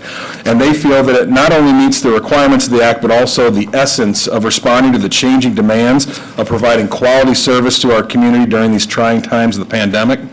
We feel that this project will allow you to maximize the impact of the funding, as our libraries were visited, as I mentioned before, quite frequently, over 330,000 times in 2021, and we expect that number to be up in the neighborhood of 15 to 20% this year. And that we have over 50,000 active card holders right now, and so that them being able to have an engaging, safe space to conduct library programming, both passive and active, while increasing meeting space and access to the internet, will have an enormous impact to the residents of Porter County. And the fact that everything is free to our residents, I think that's just an added benefit, that there is no expectation. They can come in and experience the library in a different way than they ever have before, hopefully bringing a love of literacy and lifelong learning. So, thank you. Thank you. Questions?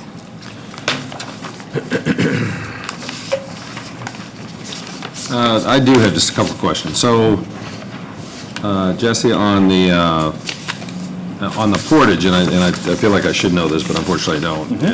Is the proposed area, is that connected to the library? It is directly next door. It's on slide, I think it was, Because you mentioned the police department. Was that the it was old police right where the old department? police department works, right just to the south of it.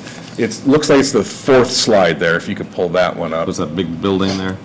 So the building to the left is the library, and to the right, where that design is where the police station was. That's a pretty sizable library. It is. It looks a lot bigger in these images. The second floor is a very small zone, unfortunately. So the kids have one of the smallest spaces in Portage in our entire county, yet we serve a greater number of children up there. So this would offer us a wonderful opportunity to be able to serve more of those children. Okay, and then as far as the other branches, and it sounded like you had a commitment from Portage, I don't know if it was city redevelopment, but $800,000 commitment from them? Correct. To go toward the construction of their particular site? Their site, correct. And is that finalized, guaranteed, or do we know for certain that that's going to happen, or can we count on that as a potential match? I feel comfortable in counting on that at this point. They are going through their process similar to yours. Redevelopment there has let me know that if it is not funded through that process, redevelopment does have the funds to foot the bill for that project. So I feel comfortable in that now. And then as we look at Hebron, Couts, South Haven, are they also offering matches? They do not all have matches. I will say that the Couts branch has the most potential. There is a private donor there, and we also had an individual pass away and leave some funds that we believe we could leverage there. And is it those other branches just on their own do not have? They do not yet. Yeah, available to? They do not have any additional funds available yet, but we're still working with community partners to see what we can do. How healthy are the balances of the libraries Very healthy. in terms of dollars? Well, as far as healthy, how are you looking? How much money do you have in the bank? To pay, what do you mean, sorry? Branch? Chesterton had, Let's go with Portage as an example. So our rainy day, oh, you mean library funds to commit to the project? Well, I'm talking just how healthy are your cash balances today? Well, we do not exceed the 150 threshold, but we do, our cash balance to budget, I think, is at the 97%. That's what? I'm sorry. Go ahead. No. So we have healthy, but we don't have a very large rainy day. So we are within that threshold, the 150% threshold that we've talked about. So when you're referencing other library systems, they may have a healthier rainy day fund than we do. But we are, I think, well-funded, comfortable with our operating expenses. Yeah, I guess I get, and I'll be more specific. I'm referring to Westchester Library just came before the council. To request $2.2 million coming out of their rainy day fund to go to a renovation at their specific library. So I'm asking, do you have those types of funds? Do you have a rainy day fund? We do have a rainy day fund, and we do have ongoing renovations that come up, but I feel like our budgeting process allows us to anticipate what those things that might be, the renovations, but we've budgeted for that, and we don't really have an issue accounting for them. So, and if you've already mentioned that, I apologize. So how much is in the rainy day fund? That'd be a better Do you have the question. number off the top of your head? About 4 million. $4 million. Again, though, what I will say is we have 5 branches we utilize throughout the system. We have been committed, so the rainy day fund was at a higher point before I got here, so I'm about 4 years in now. We have completed, we're just rounding out a major HVAC renovation where we committed $1 million to upgrading HVAC in Portage and Valpo. We got all new flooring that was required. That was nearly $1 million. We've had parking lot improvements. We just got roofs done at Portage and Valpo. So we're using that rainy day fund for those major infrastructure improvements to make sure we're setting ourselves up properly for the future. Do you feel like you'd be in a position to use some of that rainy day funds as a potential match for the different branches? I don't believe we would be comfortable with that. We have some other projects we want to be continuing to, we want to improve the facilities that we have, and so what we're looking for is to be able to leverage private donors, partnerships to help that. And then where we come in is the ongoing maintenance and care of these parks, gardens, as well as the programming, the security, the ongoing portions of it. That's our match portion when we've talked to the city of Portage, for example.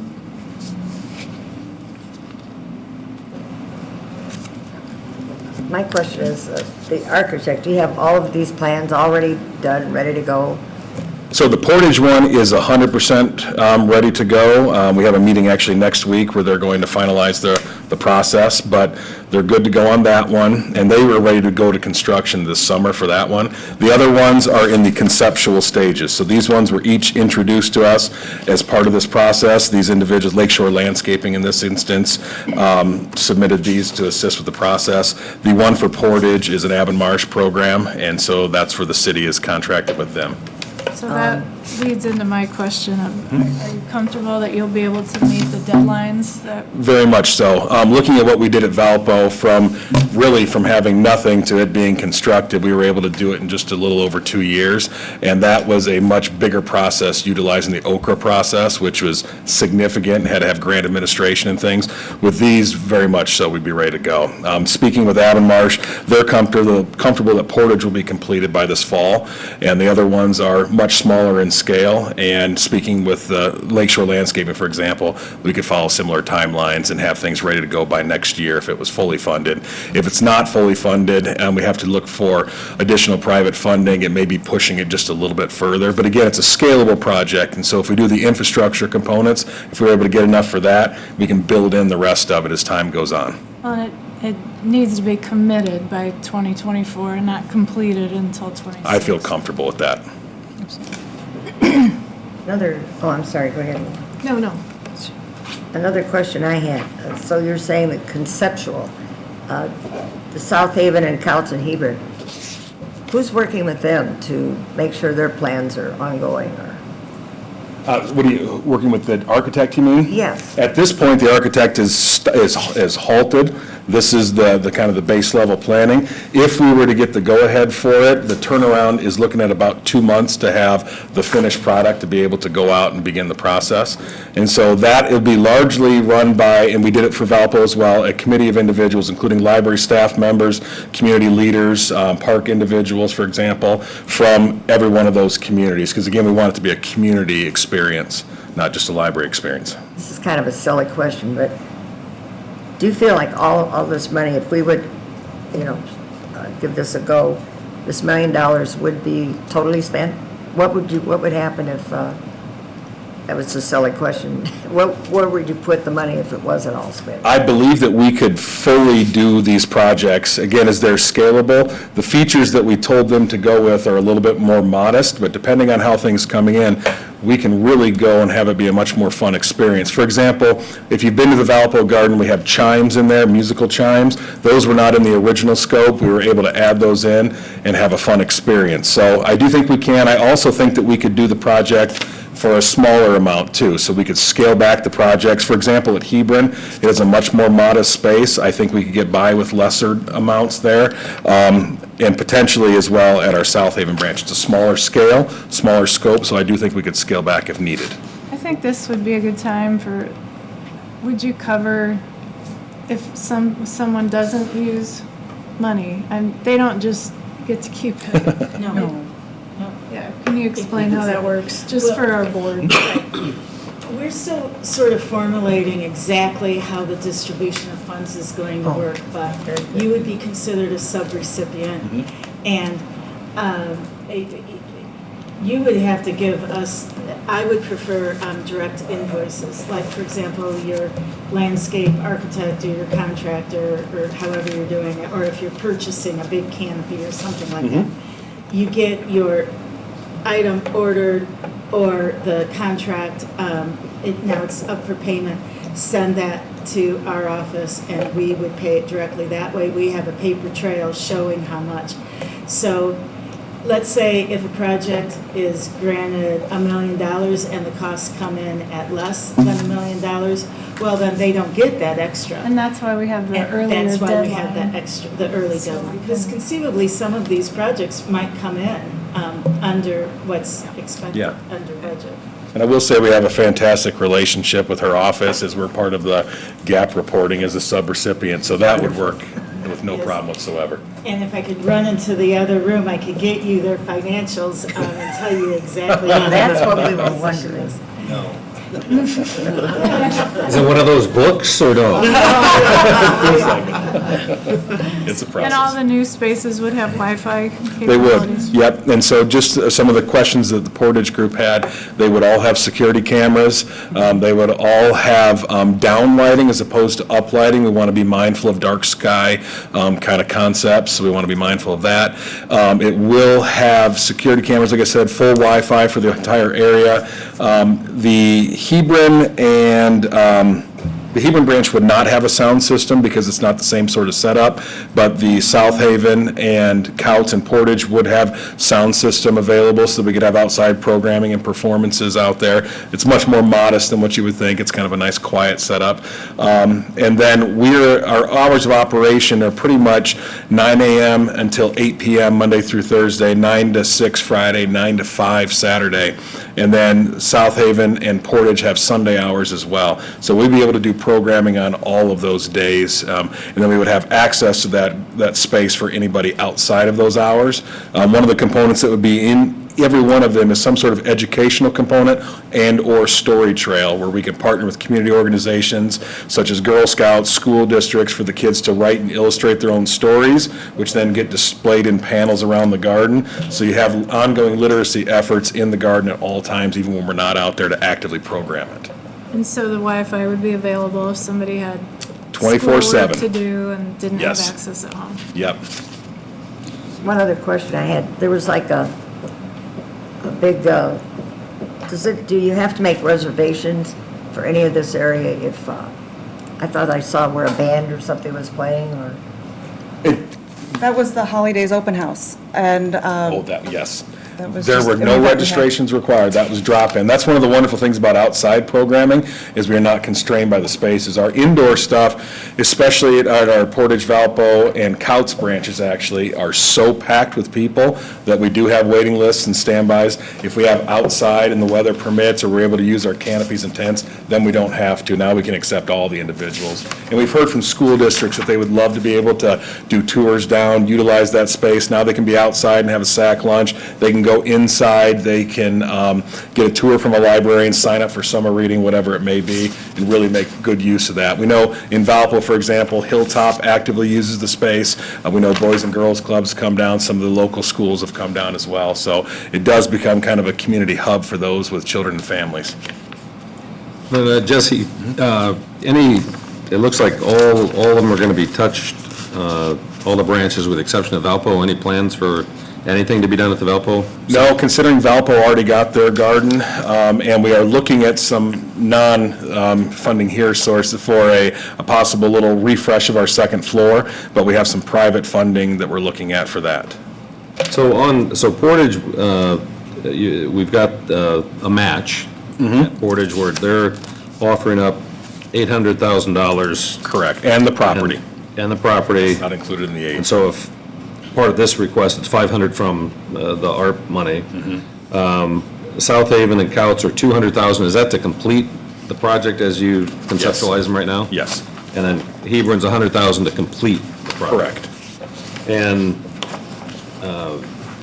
I really love the idea of the match program, frankly, and whether that's from Portage, which if they're offered it, if they're able to offer up to 800, ARP gives 500, and you have a beautiful park. It's a wonderful thing, and I think for anyone who's been to the Valparaiso reading garden, you can appreciate the value of it, and it's a wonderful, wonderful asset. So for the South Haven Couts and Hebron, which may not be in a position, you'll try to seek donors to try to help potentially create something similar to a match. But are you saying that if you can't find the match, you wouldn't be inclined to get into the rainy day fund to make those projects possible? I would not. One of the things we've attempted to do, especially with our Valpo garden here, is we're trying to minimize that local tax impact as much as we can. We're committed to good stewards of our facilities, of our staff and collections, and these things are extra on top. So for Valpo, and we would do it at all the gardens, we would set up funds aside for those donated monies to come into to attempt to do the lawn care care, maintenance, and replacement of features to minimize that tax impact as much as we can. These community spaces, in Valpo, for example, there's been a couple $100,000 committed by local donors just for that sort of effort. We'd like to mimic that at all of these facilities. Like I said, we have tentative commitments at Couts, though we don't have a dollar amount, but we were told it would be a sizable amount that would allow us to set up that same sort of fund for the long-term care and maintenance. But we do have more needs for our facilities, long-term care and maintenance of these facilities, and we want to make sure that we're saving our rainy days for those funds. Go ahead. In prior years, the library had issued bonds for the renovations of the library, and currently we are doing that through proper budgeting and fiscal spending, and we have not yet needed to issue or even think about considering a bond for all of the renovations that we've been doing. So we really want to make sure that we're not taxing anybody extra or just trying to be mindful. I guess part of my thought process, in addition to just liking the idea of the match, is, you know, if you talk about the other South Haven, Couts, and Hebron, if the funding's not available, then it can be a smaller version of, Yes. And my personal take on that, I wouldn't want that to have to happen. I mean, I think if you're going to do something, do it right and do it significant in these other communities, which, you know, would certainly benefit from Yes. something Most positive definitely. like that. I wouldn't want to shortchange them. And of course, I'm not in the library business, but I mean, I'd be, rather than scale down, I'd be tempted, I mean, with the dollar amounts, we're not talking about a whole lot. No. And I'd probably have a temptation to dig into the rainy day fund to try to help those projects come to fruition. We can certainly mention it to our board. I'll say that the rainy day being where it is and the maintenance that was put off for over 25 years with our facility, I don't think it lends to that. We need to be focused on those, and to be able to maintain enough of a cushion to be able to pay our bills every year, that number actually is a little bit smaller than even what she mentioned. So we're trying to take as many of these projects on as we can, and we have additional parking lots, South Haven and Portage, for example, Hebron, all need to be replaced. We have additional HVAC concerns, and so we have a 5-year plan where we've been adding these things in, so using some operational dollars and some rainy day funds, so I don't think we'll be in a position to contribute too much. I will say that where our match comes in, it may not be a dollar up front, but the long-term care and maintenance and staffing and programming of these spaces is a significant investment by the library I system. appreciate that, yeah. And I love the whole concept of it, frankly. I think Thank you. it's great. I just have one quick question. Do you have any actual or estimated data on how many days a year these outside spaces get used? Not yet. We were just talking about that. What I will say is that we want to make sure the design has similar components as the Valpo one, in that there's concrete out there, because on a day where it may rain in the morning, if it's all grass, you're done. But if we have that concrete component where we can be at, now it's a usable space in the afternoon. So I would say that during, and I was surprised, even during the winter, we didn't shut it down until there was ice. And there were people out there almost every single day. And we only locked the gates because we were worried about a safety component. So I was surprised, but we've been talking about keeping track of the sunny days versus not. But even on rainy days, you'd be surprised how many of the teenagers come and park underneath our canopy, and they hang out down there even while it's raining. Snowy days don't seem to put people off. You'll see people out there enjoying pizza in the wintertime, even though it's snowing, so pretty active. One other question. Have you seen any uptick in miscellaneous crime or, you know, very So we have one trouble spot and only one, and it's skateboarding. And they're wonderful kids, they're having a good time, but they wax the edge of the pavilion, and I didn't know that was a thing, I've just learned that from some other kids. And so they slide over top of it, and so we're kind of in a little war against the wax. And so that's outside my window, and I feel like hey, get off my lawn a little bit. But what I'll say is that when we go out and talk to them, it's always a new group of kids who come in. When we talk to them about it, they appreciate what the space is for, what we're doing, and they generally move on. So, but outside of that, we have not had anything out there. But having security cameras and lighting all the time and having it be adjacent to the property makes a big difference. And that was one of the selling points besides Portage, is that their other parks don't have that. They don't have a staff consistent component. They don't have security cameras, Wi-Fi, the lights, everything that we would do right next to our facility, and our increased hours with our staff members there. They find their way outside my office at City Hall, say, go down to the library garden. It's probably my fault. Jesse chases them out. They get bounced back and ping Yes, pong. they do. Yeah. They're in our parking spot, yeah. How about questions on premium pay? We didn't cover that yet, right? Nope. No. Well,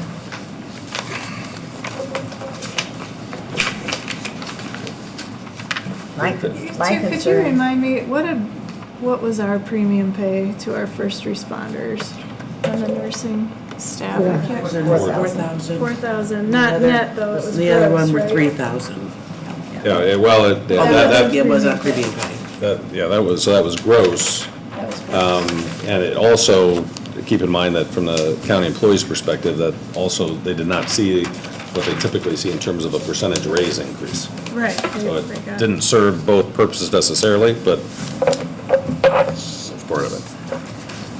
And that included our health department staff and sheriff's deputies, jailers, Custodians.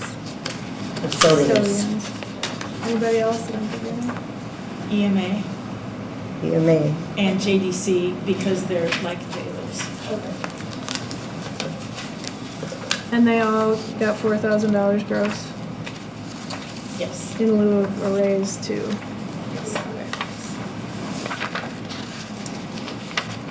Vicki, I have a question. You can probably suit that. It says the associated pension cost.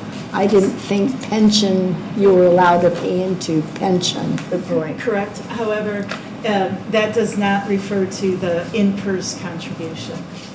We can't use SLFRF towards like a pension program, but we can as part of the PERF contribution.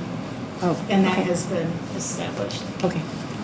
And I think that that was put in there because there are some states, in particular, maybe some cities also, that have very high pension costs, and some of them are struggling. They've got pension liabilities. But we're not, that's perfectly fine. Okay. I will say to our group, if we do decide to do this premium pay here, we have some employees who were staff members of Memorial Opera House or the Expo Center who worked for the health department during the pandemic because their buildings were closed and they were doing jobs that were not the greatest jobs. They were the mask police. They were visiting restaurants and bars and making sure all of the COVID regulations were followed, and it wasn't a lot of fun. People were pretty aggressively against what they were doing in some cases, and they did not get premium pay.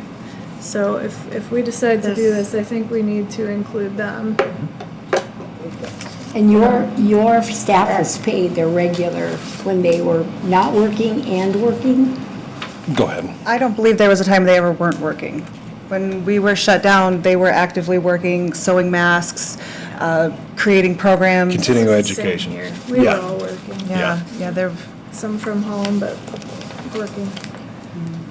Then, did you mention, Jesse, and I'm guessing you're probably not, were you eligible for, were they PPP loans or? We got reimbursement. Go ahead, explain. okay, so through our payroll software, we were under the impression that we got reimbursed for FFCRA.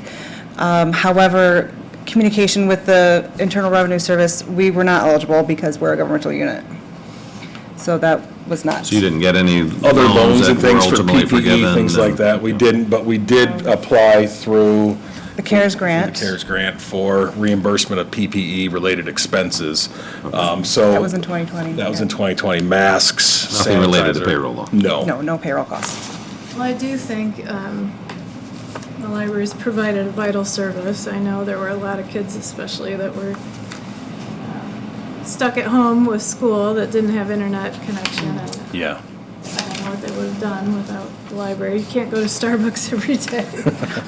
So, however, I don't see your staff members getting paid more than our first responders did. Sure. So if we decide to do this, I think we might need to change the amount. Cut it down. Yeah, I would say anything is helpful. Our opening wage for our library clerks is $11.75 an hour now, and that was after an increase. I think back in 2020, it was around 10 an hour. So they were also the mask police for the public coming in, and often those individuals would be angry at other locations, and then they would come to us and let that out on the team. There's staff who had things tossed at them, dirty tissues and the like, so it was definitely a difficult spot for them. But absolutely anything you would be willing to consider would be greatly appreciated by a very deserving team.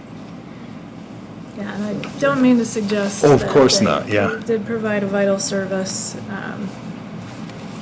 We just have a lot of requests here Of to course, consider. we understand. And this may be, and I don't know if anyone has the answer to it, but, you know, it begs the question, you know, other places that were also open, you know, and I'm thinking of the YMCA's and the Boys and Girls Club and those groups. Do we know, were they afforded any sort of premium through their organizations or any other way that we know of, or?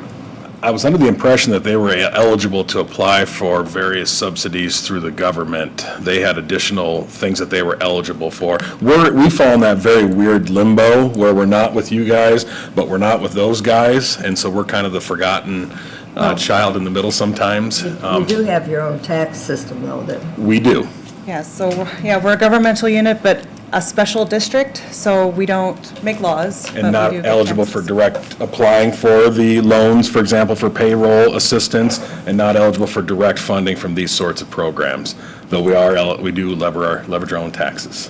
Did the board, or did you folks consider at all potentially offering up a premium for your employees through your own program? We did a small bonus at the end of last year. I don't recall the dollar amount off the top of my head, but it, Like $500 or $1,000? I don't want to speak on the number, I'm sorry. I don't recall. So that was a board decision It to was. do Yeah, that? it was a board decision, and they gave a pot, I believe. a what? Well, every just employee like- got just like a certain amount, then they had an additional pot that we were allowed to use, and that was, I believe, $15,000 that we were able to apply to employees who went above and beyond the call of duty, just an additional service. And so those were kind of our employees of the year kind of celebration that we had for those folks. And that was, I thought, $1,500 apiece for those, I think so, yes. for those individuals. You know, the Lord does make a good point. We have employees that did not get premium pay, Yeah. and Well, and all of our employees gave up raises last year. that's right. That's bothersome. These are hard things, because I would love to give everyone Of course, we additional understand. money. We appreciate your consideration. Thank you very much. Thank you. Okay, let's see. Can we take a potty break? Ready for a break? Okay, let's take a 5-minute break. Okay, thank you. 5 minutes. Thank you. All right. Well, take it away. I'll break you that. Taking a 5-minute break. All right, I'm gonna run out tonight.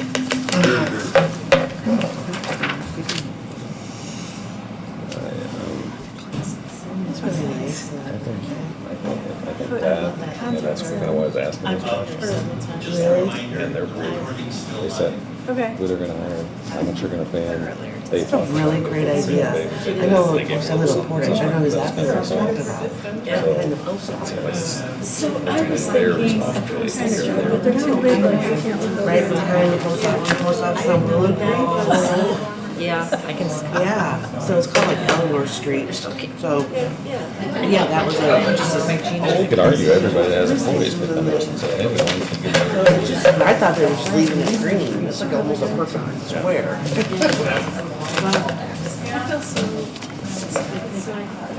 Sitting here going through all these things, I always try to identify what expenditures go back. Right. They changed my mind. There's two. Yeah, well, me too. I'll tell you, we're like killing the night. Get it all done, right? Exactly. Like the social distancing. But I think it should go it's like a space of the environment's child learning area. I'm gonna have to look at the ARPA one, because I can't, I'm trying to visualize it. Resistance to match. Oh, no, it's really good. It's really nice. Why should we give them something they're not willing to match? I agree. So those They go out questions that and try to raise it, you know, they can try to raise it. They I can. mean, nobody, I haven't seen any projects on any committees that we don't want to fund. You know, but, yeah. Yeah, I haven't scored the outdoor. I think the outdoors, $57 million it's strings worth of attached to that requests. meeting. And 33 million, we've already spent 4, and 10 Presumably, qualifies that's for the assuming revenue loss for. Portage truly does match 900, here's 500. Then I'd say fine, if they, Only 4 and they committees in our have to raise that committee money, has the least and we'll give them that, assuming they do number exactly of, what or they're the talking. smallest dollar amount None of of it. requests. I don't think by it should change, it's only $200,000. But if they raise through, So you don't know exactly how much is given whoever, to just. to get 100,000, they raise 100. No, I mean, well, what'll happen is each committee will pass their requests up to the They state. raise 50, we give them 50. And if they can't raise it, well, I think People didn't want to as we discuss it, I put think dollar Okay. amounts on the That's a committees good- that's a good thing. beforehand, because we if didn't they're not want gonna to. commit to doing the project, they're not gonna put it up and manage. Let the damn So we board. just say it's a good idea or it's not a good idea. Yeah, and rank them. I know that, like the infrastructure committee, Right. they threw some requests out and didn't even score them because they just weren't a priority and. He spends his money well as a township trustee. Oh, yeah. Since Yep. you're a break, because mine's so insignificant and there's valid things here, I'm withdrawing mine. You sure? I'll leave the rest. Okay. What are you withdrawing? My request. All of I them? don't know if No, you no, should no. do that. Wow, Lee, that's something, wow. Oh, yeah, I like the way you're talking now. Which one? The TV. He said all of them. Are you sure? Are you sure you I'm just sure. don't want to Yeah. stay Wait. here for another? I do, I have to stay for Kurt's presentation yet, so don't, no, I'm not bailing. Oh, which one are you? Let us hear it. TVs. Oh, the Just let us TV. hear it. I'll be fast.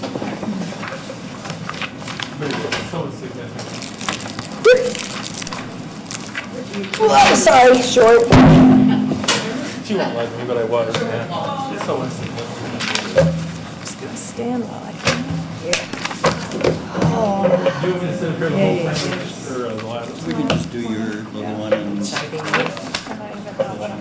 No. I can go, Steve. Yeah. Tomorrow's my birthday, I want to get it started on it. Starting partying tonight, is that what you're saying? I did elections last night, they were bad. Oh, yeah, my gosh. What time did you leave? What time did you get to bed? After 10 o'clock. Man, I'm in bed for an hour plus by that time. I usually am in bed by 8, 8:30. Oh, my goodness. Oh, okay. But I'm up at 4 every morning. Thank you. so. They all have to get there on their own and meet. Yes. I'm glad I'm in here. I remember, because I have all the stories. Jerry. I don't know if it's, well, I looked it up. It's far from. I'm ready, willing, and able. Okay. Say hi to your hubbies.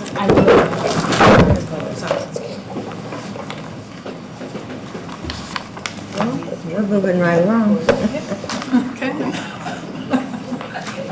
we need softer chairs here. We do. Well, that's supposed to make people go quicker, but so far it's not working.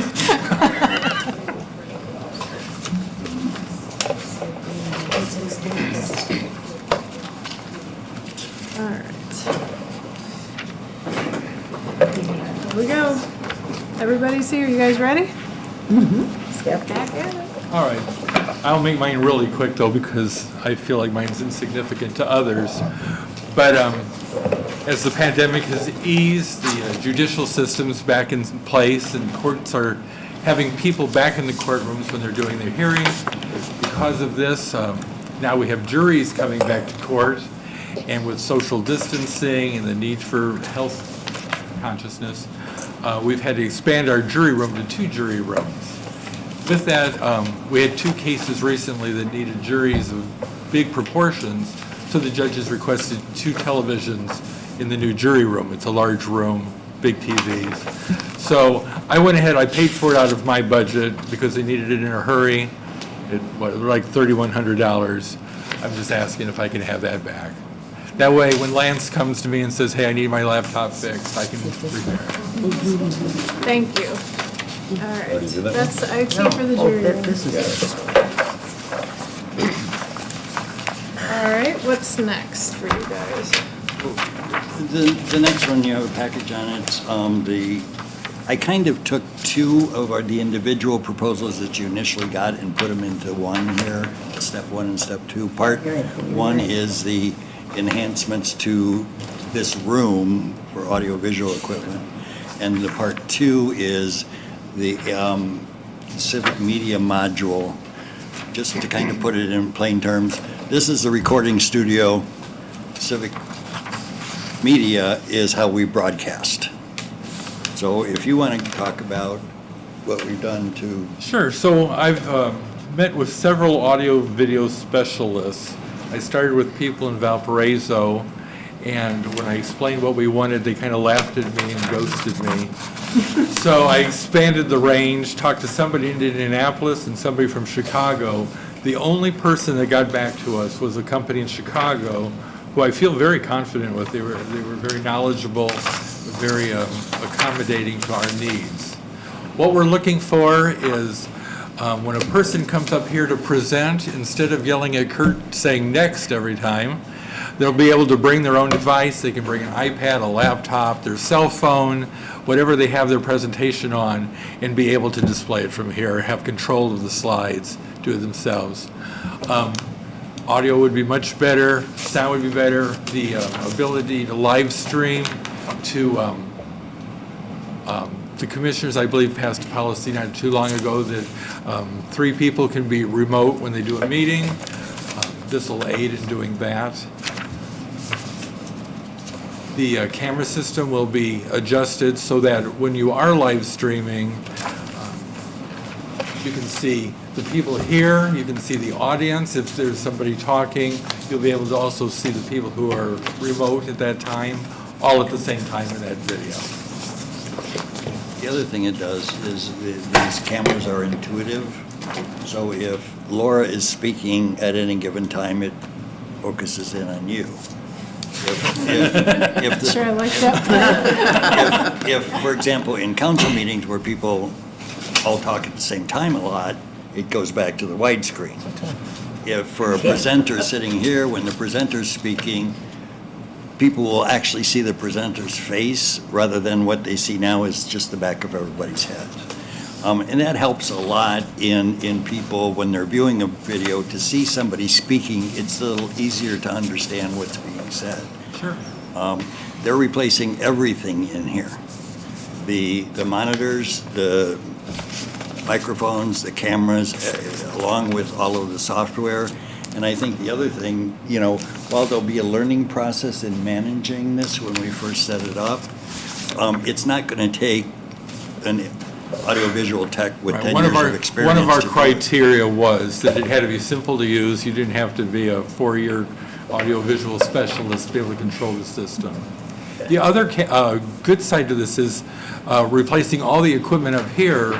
We can utilize some of this sound system down in room 102A, since that's becoming a busier conference room itself now. Yeah, so we could actually, if there's smaller public meetings down there, we could record those videos and in fact stream them to our website. Even if there's 2 meetings going at once, we can accommodate up in the Civics Media module, we can accommodate 3 concurrent live streams at the same time. Okay, so that's this room. So that part of it comes to, the proposal cost was $109,000. and some change. That includes all the equipment, software, and installation.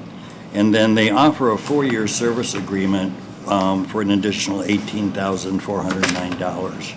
Now, the other thing they said to us is, part of that service agreement, if we have a complicated meeting, for example, maybe the first time we end up having it where 4 members are here and 3 members are doing it virtually, we might want to have them here that first time. They will come and assist with the meeting. Oh, that's great. Right. So for that, the total for that, for all of the equipment and software and the 4-year service agreement comes to $127,444.67. All right. Part 2 is adding the Civic Media module to our website. Civics Plus is our current website provider, and their only focus is serving local governments. Their Civic Media module was specifically designed for the delivery of official meetings to the public. Just some of the benefits. It allows us to host live stream meetings directly to our website. Back when we were doing the Zoom meetings we were doing everything to Facebook, which was a very complicated process. This way, we'll have everything in one place, so the public always knows where they can go to see our live stream videos.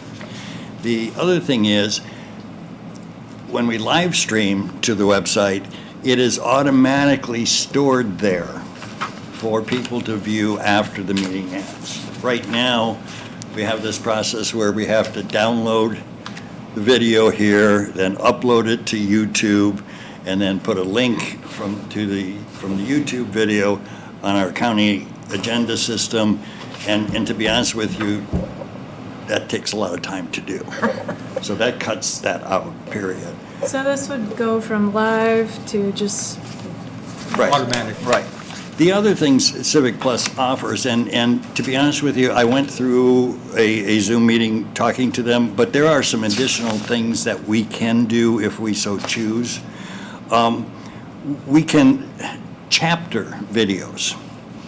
For example, and I know we've all had this where we wanted to see a certain part of a meeting but didn't want to watch the whole hour and a half of it, where we can go through and set up, for example, let's talk about a commissioners meeting. We can have the commissioners' new business as one chapter. We can have, each of the department heads that are asking different chapters. The public comment at the end of the meetings can be a different chapter. So when somebody wants to go on there and doesn't want to spend an hour looking through the video, it can break it down. Now, I don't know how time-consuming that process will be, and I'll learn more, but starting out, we'll probably just go with the initial streaming and storage, and then work up to that as we work into it. Through a third-party service, we can also close caption and get transcriptions of the videos.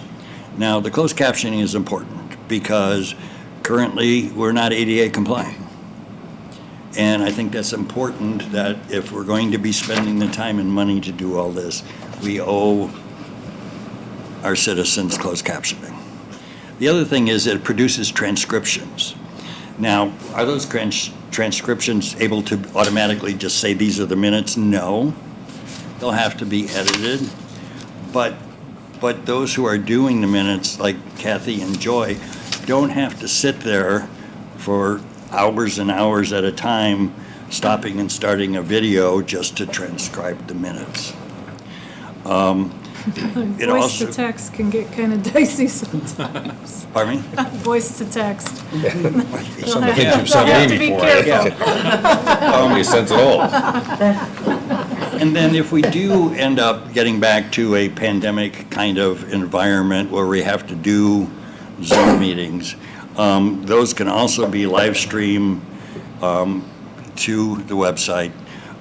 They are password protected to avoid Zoom bombers, which we had one or two of those occasions. Yeah, that's important.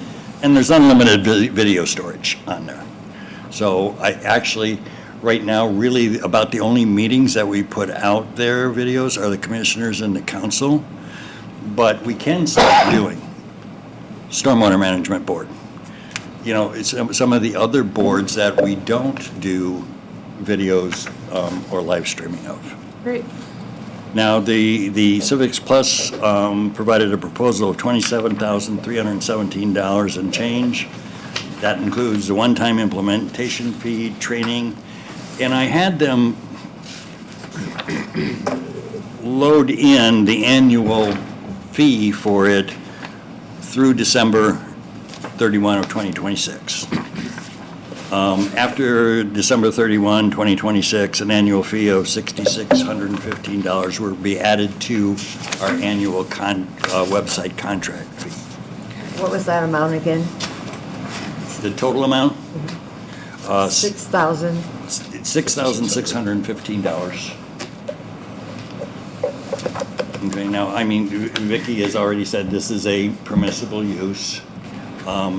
The scheduling of the chambers, that's going to be a challenge because we don't know, and that's probably the next talk we need to have with them, is how much time will it take and how long will this room be unavailable, kind of We'll thing. cross that bridge when we get there. We have Yeah. other facilities we can move to temporarily. Right, and as far as the Civic Plus contract, can we, yeah, I've got the contracts on my desk. Okay, so anytime, once this process is done and the commissioners do the ordinance for the ARPA fees and the council appropriates the money, I can have them at the next commissioners meeting for approval. So I attached the proposals for both with the package.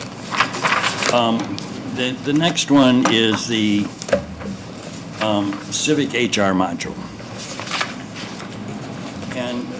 And again, this is a permissible use, but we are having some COVID impacts on our Human Resources Department, especially in attracting talent. And I just looked up some numbers, and according to the U.S. Bureau of Labor Statistics, and this is national, more than 4.3 million people in the U.S. voluntarily quit their jobs in December. That's slightly below a record set in November. And the number of current job openings, 10.9 million, exceeds the number of new hires of 6.3 million. With our wages assessment study currently underway, we can start perhaps being more attractive in the job market with adjusted salaries that are competitive salaries. And we do offer a pretty darn good benefits plan. But those factors won't work to our favor unless we can reach a wider pool of candidates with our job openings. Right now, we post everyone on our website, okay? But how many people out there in the world are coming to the Porter County website to find out what job positions we have? The other thing that we do is we do use Indeed, but usually use them for higher level positions. Again, it's kind of, it is labor intensive because we first have to build it on the website, then we have to rebuild it on the Indeed, then we get applications through the website, we get applications through Indeed. It is just a very cumbersome process. So the Civics HR module will help us with a lot of those things. Intelligent acquisition, we streamline the hiring process, helping to find and select the best candidates, standardizing our hiring process with easy-to-use templates, hire faster with standardized metrics and access to a searchable database of applicants. In other words, when people apply through this Civic HR module, even if we don't hire them, their application or resume is stored. So if another position opens up a month later that fits their qualifications, we can reach out to them and say, hey, do you want to apply for this? Kind of thing. I mean, it gives us an extra tool rather than just throwing things out there to the public. It actually gives us an active way of looking at previous applications to determine are they suitable and do they want to apply.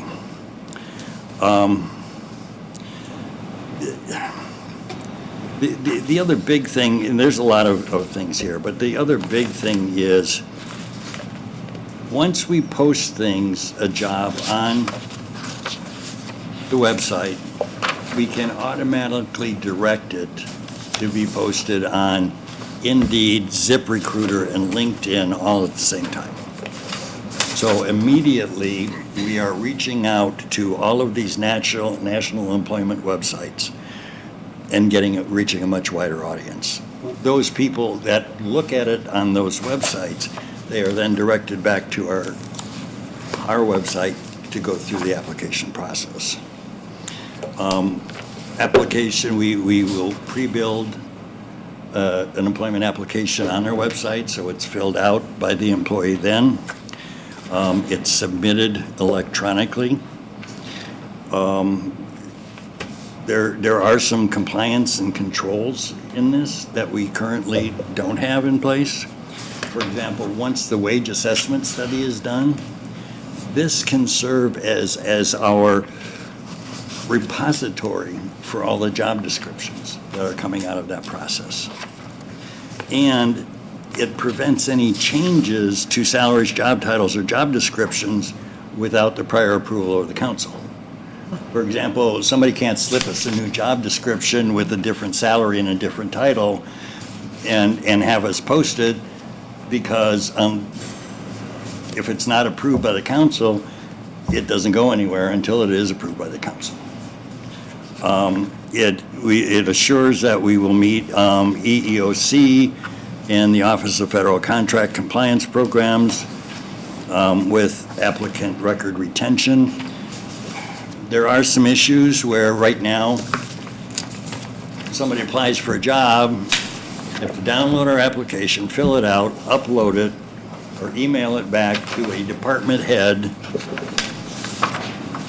and we don't know for sure that those department heads are retaining those applications. There are federal requirements for that. This way, it's centralized. There is no choice. They are retained. We can track the status of each application that's submitted. It also, if we ever got back to the point where there's a hiring freeze, there's a part of this that allows the creation and management of job requisitions to help department heads communicate their hiring needs and stay right-sized. It allows tracking of the status of each requisition from creation, review, approval, submission, and then finally posting. So again, there's another check in there where we're not stepping outside the lines. The other one, and I think Rhonda's most excited about this, is onboarding. This system will allow us to electronically create, distribute, and collect all necessary new employee forms such as payroll forms, compliance documents, internal policy forms, and more. The only two pieces that will not be done through this system would be the employee has to come in and meet with American Fidelity to sign up for their benefits under our health insurance program, and again, to meet with Franciscan to learn about our Healthy Access program. But everything else can be done online. Just so you know, they also have a performance management tool in this. We have not contracted for that in this round, but if the council would ever get to the point where you want to offer salaries based on performance, we would be able to activate that additional tool at an additional cost. I don't know how much that would be, but it would allow department heads to do performance appraisals online and submitted online, kind of thing. So there's that extra step if we decide to add that in the future. Civics Plus has provided the proposal of $61,755, which includes one-time implementation fee, training, annual fees through December 31, 2026. After December 31, 2026, an annual fee of $10,875 will be added to our annual fees for the website hosting. Next, this is the one I really, really like. Okay, Vicki stole my line. getting us into the 21st century. This doesn't just drag us into the 21st century. This leaps us into the 21st century. As you know, in September of 2019, we launched our updated and mobile-friendly website that was designed to make it easier for our citizens to access information and services they were seeking. This was the first step in bringing our citizen engagement to the 21st century. In addition to the content provided on the website, we set up online forms for many departments that enabled citizens to submit their questions and/or requests for service. This allowed them to submit the forms no matter the time of day or night. From September of 2019 through April of this year, we've received over 10,000 of those online form submissions. Now, let me say, those online form submissions are asking questions or asking how to access services. It doesn't directly allow them to access the service. Those are mostly questions and inquiries, or reporting, like code enforcement violations, or I have a pothole in my street in front of my house. We also set up on here, in the design of this, was a property tax portal, which enabled our citizens to find ways that they could pay their taxes online. Online property tax payments increased from 14,818, or 17% of total tax payments in 2018, up to 22,889, or 26% in 2021. That we've made it easier for people to find how to pay their property taxes online. And I think this certainly is what helped us get there. Now, did we get a bump during the pandemic? Yeah, because we were closed for the spring 2020 property tax payment date. But in looking at the numbers, still in 2021, it continued to increase, the percentage of people paying online. The only thing that changed was the ratio of people paying by mail and paying in person. In 2020, it was very high, the number of people who paid by mail, and very low in the number of people who paid in person. Well, that switched in 2021, but the actual increase in online payments continues to go up. Now, that just proves to me if we make it easy for somebody to do it, they're going to do it online. It's the 21st century. That's how people do business. When COVID hit and the shutdown hit, like most other governments, we had to scramble to continue to provide essential services. Because we had the more accessible website, we were able to pivot and provide citizen access to essential services. But offering the routine day-to-day services online was not easy, or in some cases, not even possible. COVID helped define our limits and weaknesses. The answer to that is, to me, the Civics Plus Optimize module. Civics Plus, our website provider, also listened and learned about the weaknesses and limits of local governments and worked to build the Civic Optimize module to address the issues that we all faced. They launched the module in 2021. I participated in 3 Zoom meetings with their representatives to determine if the services offered in the module would be the answer to our challenges. You can read more perfectly in here, but I'll tell you what, I'm convinced that Civic Optimize would not only assist us in another public health emergency, but also make it easier for our citizens to actually access services without having to make a trip to our offices.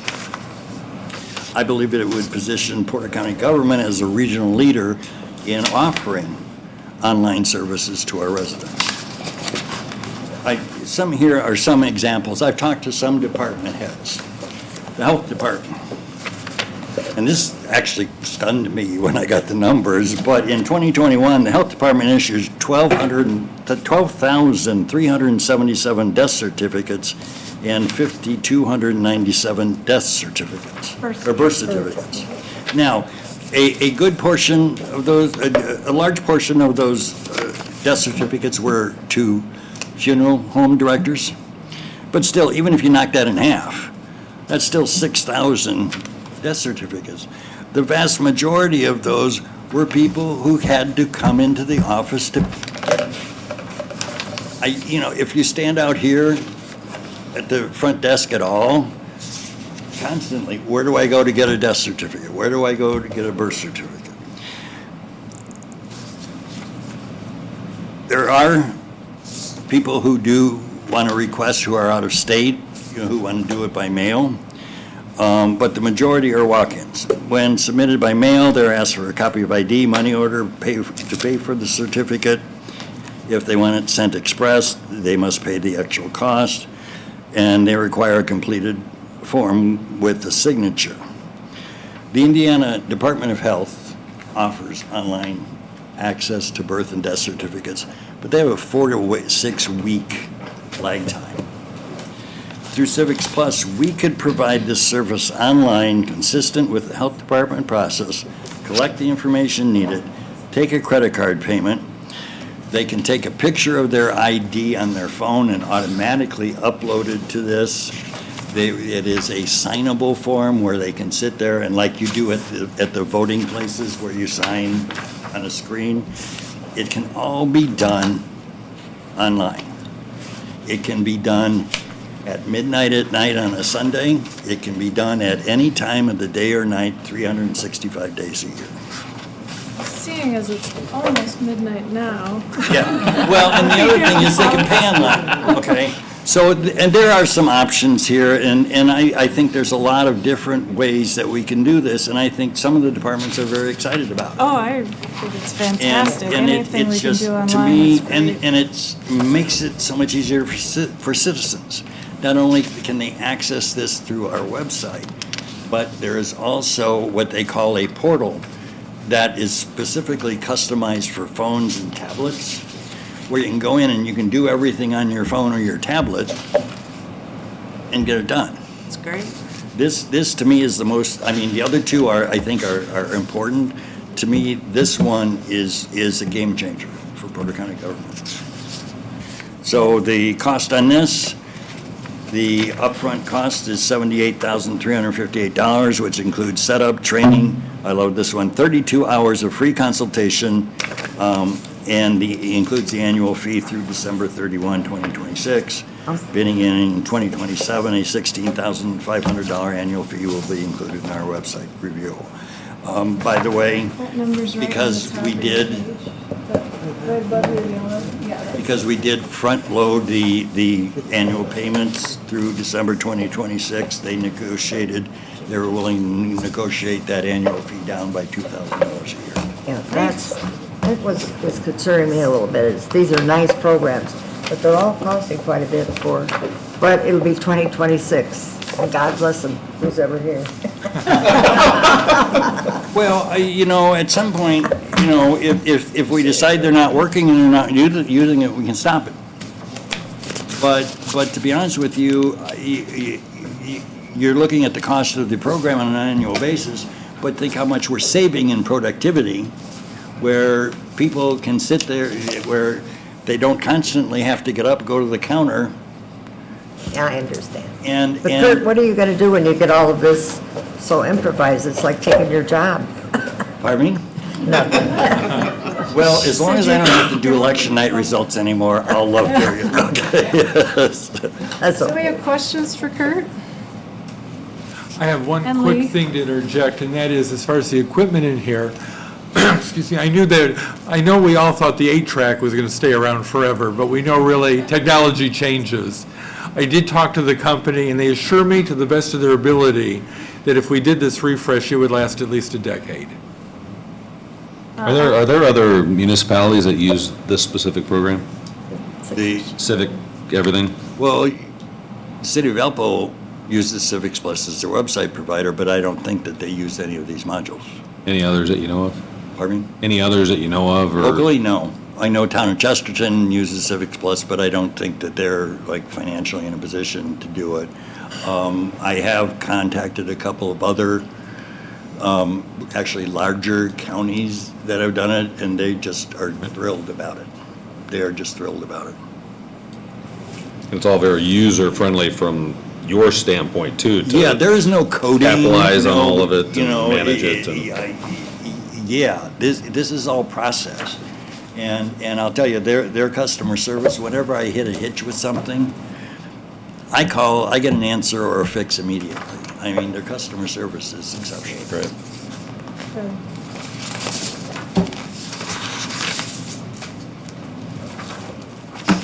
Anybody else?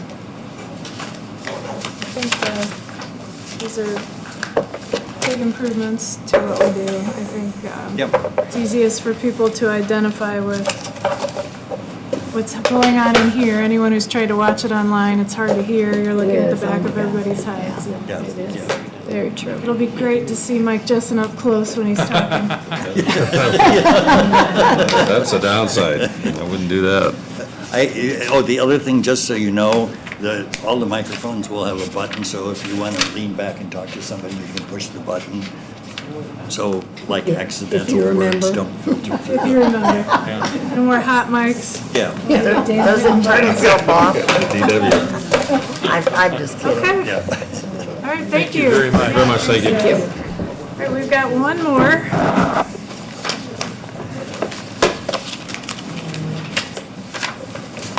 Thank you for your patience. Thank you. Thank you to the subcommittee for taking our proposal tonight. Sorry. Need a new Thank you to system. the community members. Not sure you knew what you were getting into. This is pretty in-depth.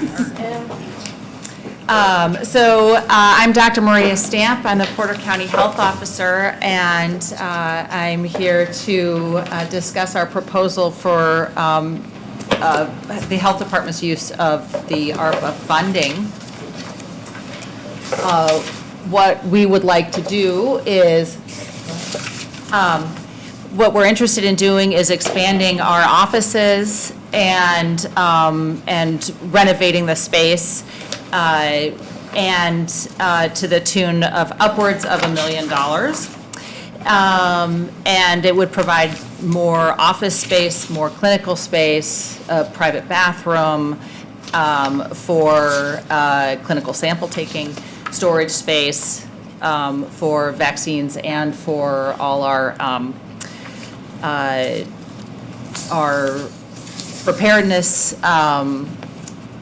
preparedness supplies, and then our files and such. So our office, we currently employ at the health department, give or take 35 people. We are split between 2 offices, so I'm going to tell you a little bit about how our health department works in order for you to understand our needs. In normal times, we have 5 divisions, and this slide just tells us that when we moved into the building in 1995, I understand, we have seen significant growth in our population, 25% in Porter County, and our staffing has increased by 75%, and then our revenue in that time has over doubled. And we would really like to make ourselves more resilient going forward, to respond to future needs in the community, and to provide those needs in a comfortable location. So to understand our 5 basic areas of public health, so this slide shows you the percentage of people, of customers who come into our buildings, which is not necessarily or the bulk of all our customers. So our nursing division is where we get most of our clients who come into the building. So that, of course, is for vaccinations, is what everyone is very well aware of, but we also do many other things. We do STD testing, pregnancy testing. We do, we distribute Narcan for opioids. We do lead evaluations for lead poisoning, and of course epidemiology and those issues too. So that's the bulk of the people who come into our building, but also, of course, Kurt mentioned the volume of vital records that we do. Birth and death certificates do take up a large amount of our business also. The environmental division, they deal for the most part with septic systems, but they also, so that would be the people who come into the office are for septic permits and plans, many builders, and then if there are repairs, we see, private homeowners also. They also do quite a lot of other things. They inspect tattoo parlors and pools and our local beaches, and they investigate unsafe housing. Then our foods department, because environmental deals so much with septic type issues, they are out in the field a lot. So that's why they have fewer people coming into the office. And then our foods department is mostly inspection-based, so they are out of the office quite a bit. However, when people come in for permitting, for information about permitting, and then for plans for restaurants, those all have to be approved and reviewed ahead of time. So that's where those customers come in. And then our emergency preparedness department just gets a little sliver of the clients that come into the building. So we have a contractor who is our emergency preparedness director, and he has his own office in the clinic. But he deals mostly with, for instance, EMA. You met Lance earlier. And he deals with the other groups in the district for emergency preparedness issues. Our revenue growth since 1995 has over doubled. You can see that at the bottom of the screen there. And then on to the next, I'm going to give you a little tour of where we currently sit in the health department. So the health department is located pretty much right beneath us. And if you look to the lower right of the screen, you will see the lobby. That's our waiting room also. That's where the elevator takes you in that octagonal space. And then the dotted line is our counter, reception counter. And the blue square is where our emergency preparedness director, he has his office currently. Then if you walk, it would be to the north on this. If you walk up on this, on the page, you see we have 3 clinic rooms where we do laboratory testing and provide vaccinations. We have currently, along the top, that lavender, we have 8 nurses who work in 4 offices, out of 4 offices right now. That larger office is, there are 3 to 4 nurses occupy that space. So, so there isn't very much privacy in there, you'd see. And then the corner tan room is the administrator. And then the gray section is our environmental and foods division. So they have, they each have a director or a division head on either side. And then there are 6 people who sit in that gray rectangular space. And there's a tiny little table there that they use to look at plans, which oftentimes are, big site plans, site review plans. So those are, it gets a little narrow in there. The blue is not ours, that's part of Veterans Office. The green is our business office manager, and then those 2 lines are desks for the vital records. And then coming back around again, we have where our secretaries sit so they can see the reception area. And the center space, that long rectangle you see is where we have our refrigerators and freezers for our vaccines. We have 4 large refrigerators there, and then all our supplies. You have about this much space to walk in there between our cabinets for supplies and then our refrigerators. So it's pretty narrow in there. And then old records are stored in that square in the center, and then we have our copy area also. So if we go to the next slide, I'll take you on just a little tour here. The clinic room is in the middle there. That's an example of our clinic room. We had them painted a couple years ago, just really nice. They're a little bit small if you have a family of more than 2 come in for vaccines. The picture on the left is as you walk in from the waiting room to the clinic, to the exam room area. That's the hallway. All our hallways are lined with supplies and filing cabinets. As you see on the right there, that's the main hallway along the nurses' hallway, and it has filing cabinets and supplies on both sides. We do and have, through COVID, of course, we have done many vaccine and test sites where you have to kind of rapid response, take your supplies and go. We do that for other things also. We do that for testing at the jail. We test for HIV and hepatitis and STDs at the jail on a monthly basis. Generally, we're getting that going again after COVID, doing that pretty regularly. And then we also, go to health fairs and we provide, we've been doing vaccine clinics for the schools, and so all those kind of supplies have to be kind of ready to take with us, and so we have storage issues for that. If you go to the next slide, please.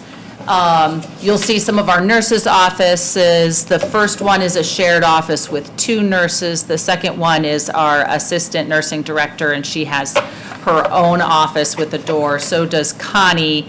And then the last 2 ones are that office at the very end where the 4 nurses are in one office. And you see we're piled with supplies in there also.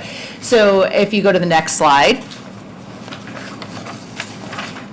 This is that gray area on the map where the environmental and foods inspectors and their support staff sit. Once again, it's pretty tight in there. And then if we carry on, the left picture is a picture going out the exit door. The second picture is a picture looking at our customer service desk with our copier in the hallway. Let's see, the last 2 pictures are of that, the immunization storage room, the vaccine storage room. So pretty tight in those spaces. And then because we don't have much space in the environmental section, generally when people come to ask questions of the foods department and especially of the environmental department, we end up meeting with them in the hallway. So that's represented here. Okay, so given that, this is a schematic of the lower floor kind of extended to the west from our offices. Our proposal, this is a very kind of rough sketch, as if we get approval to go ahead, we will, of course, get a much better idea of usage of the space. But with this, so currently in this left upper corner that's all gray, those are currently empty offices that were used by adult probation. And then if, to orient you a little bit more also, there's that blue, large blue section in the middle. That's A102, that's where the early voting happens. It's our, one of our larger conference rooms for the county's use. And what we're proposing is to kind of extend our hallway down to the west and allow us to have increased office space. Then what we would do, hopefully, is to add another clinic room. That would be the pink on the right. So we'd have 4 instead of 3. The blue would hopefully be a bathroom. What we do now, when we do chlamydia and gonorrhea screening, it's a urine test. So they have to, whoever is having that done, has to leave our our office go across the octagonal waiting room to the public restroom and then bring their urine specimen back. So that's not ideal. It would be really great to have just a small bathroom there that could be used for specimen collection. Then the nurses, the proposed nurses' rooms would be the ones in pink, and then the 3 new offices there. This would allow also for not just the administrator to have a room, but actually the health officer might get an office. It could be helpful. I'm not there every day by any means, but during COVID, for a number of months, I was there every day. And so I would, because at the time I didn't have a laptop designated for work, I would bring my little iPad and my phone that hooked up to the Wi-Fi, and I'd come and I'd sit down in the administrator's office in one of the 3 chairs that were available there, and I would sit there and I'd work, and I'd be there for 4 hours, kind of in her way, not in my own space, which is understandable because the way the health department had worked in the past really was the health officer was just a medical oversight, really. And when Dr. Babcock was the health officer for 35 years before me, he had a very busy private practice that was his own. So really, most everything with him was done over the phone and by fax and those kind of things that they did back then. And it just has changed a little bit in the 10 years that I've been here, that it's been helpful to further programming and to work together and collaborate with the health department staff. So that would be a possibility, that the health officer might get an office and a desk. And then each director for foods and for environmental would have their own office space, because there are, quite a few conversations that really need to be kept confidential with clients. And then, potentially the other foods inspectors and environmental inspectors might share offices because they are often out in the field. And then the way this is set up, it could potentially allow for 2 reception desks. If you see the long drawn black line there, we could have our 2 environmental and foods clerical workers actually, receive clients at the other end of the hall, which is would separate people out, the nursing and the vital records and the foods and the environmental. And then that round thing is a better table space for collaboration and for reviewing site plans. So this proposal does not displace anybody who's already down in our end of the hallway. If in the future, our esteemed coroners and veterans might find nicer office space or digs. We do have things that we would love to see with some yet additional space. So, and most of the bulk of that is a classroom.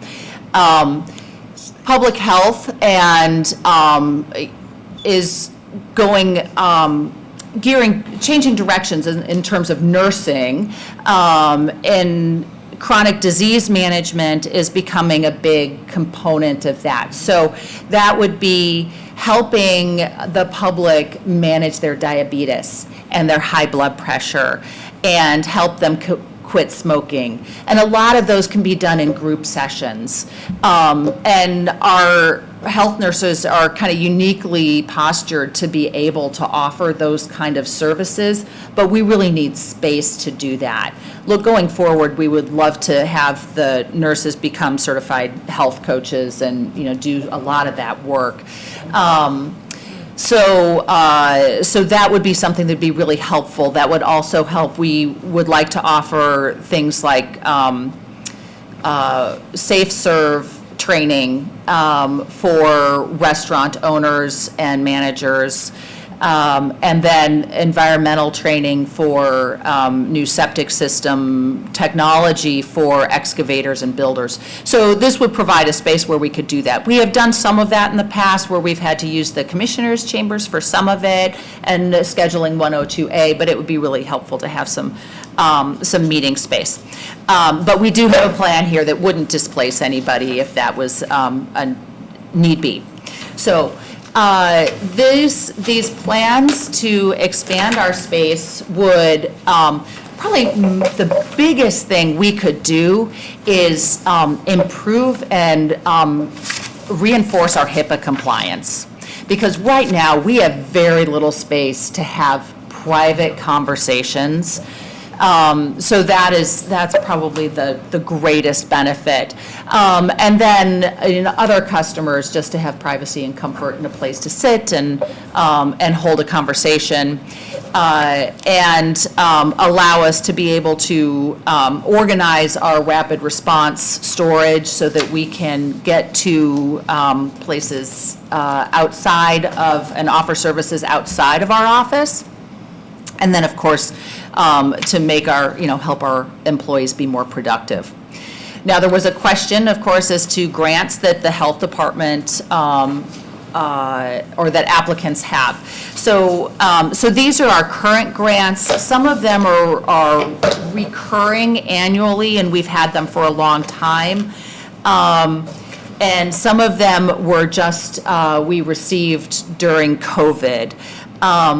Much of this was earmarked for testing or for vaccination programs.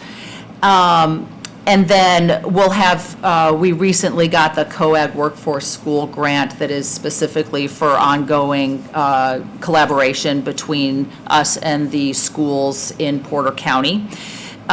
So we're actually really excited about that. And then one of the grants that we have worked with for years, ever since I've been health officer, has been the Local Health Maintenance Fund. And this year, it's not being renewed. So, so that is a shame. But, and then we still have the trust account for, that was the tobacco settlement money that's been ongoing for quite a while now. So some of those can help with going toward some renovations or furniture or whatever. Most of it is not able to be used that way. We do, it's not a grant, but we do have monies, some from reimbursement of the vaccines that we did administer. So some of that has been spent already, some of it has been marked for certain training and that kind of thing, but there is some funds available that might be used to contribute toward the renovation. So I'm happy to entertain any questions you may have. I do have two friends here who are very helpful with specifics sometimes when I am not. So Sheila Paul, our new health administrator. So many of you know her, but she has now stepped into her new role. And then Connie Rudd, you all have met in working with the committee. So. Well, first of all, I'd like to just commend you for the last 2 years of what the health department has accomplished in managing this pandemic. It's amazing. And I know it's been challenging for you. With my background, I can appreciate what all of you have gone through. And you really need to be honored for what you've done. Now, I understood you said that you did get some reimbursement for giving vaccine. Yeah, so when we would give a vaccine, we would take, if you'd remember, we would take insurance information, but not charge anybody for administering vaccine. And that money then, the State Department of Health worked through the reimbursement. So that was actually insurance reimbursement when we could get it, because of course not everybody who was vaccinated through us had insurance, but that was an administration fee that we were reimbursed through insurance. Okay. I also noticed that basically, it looks like on your plans, and they're very good. Like many departments in Porter County, you've done so much for so long, but very little. But it looks like you're basically, you're taking this space, making this all nursing, so they're about equal in space, if I'm looking at it correctly. What you're saying. The nurses would have 6 offices, or 7 or 8 of them, the way it's currently laid out, in the pink, at least. Right. Okay. Very The nice. question I would have, and Dr. Stamp, to echo what Sylvia said about the appreciation that we've had for the work that you and the department have done over phenomenally difficult times, and can't tell you all how much we appreciate that. So thank you for that. Thank you. So as far as the particular project, it's based on the pictures and so forth, then just the natural growth that's happened since 1995, it's clear that the space that we have is not suitable for our needs today. And so I would just, and I don't know if the commissioners, Commissioner Blaney, if we've had an opportunity to talk about space management or utilization, and now the adult probation folks are gone, so there's available space. And so that's part of it. And then what would happen with the other offices, and have you guys been able to go down that The road? ones that she discussed is not displacing.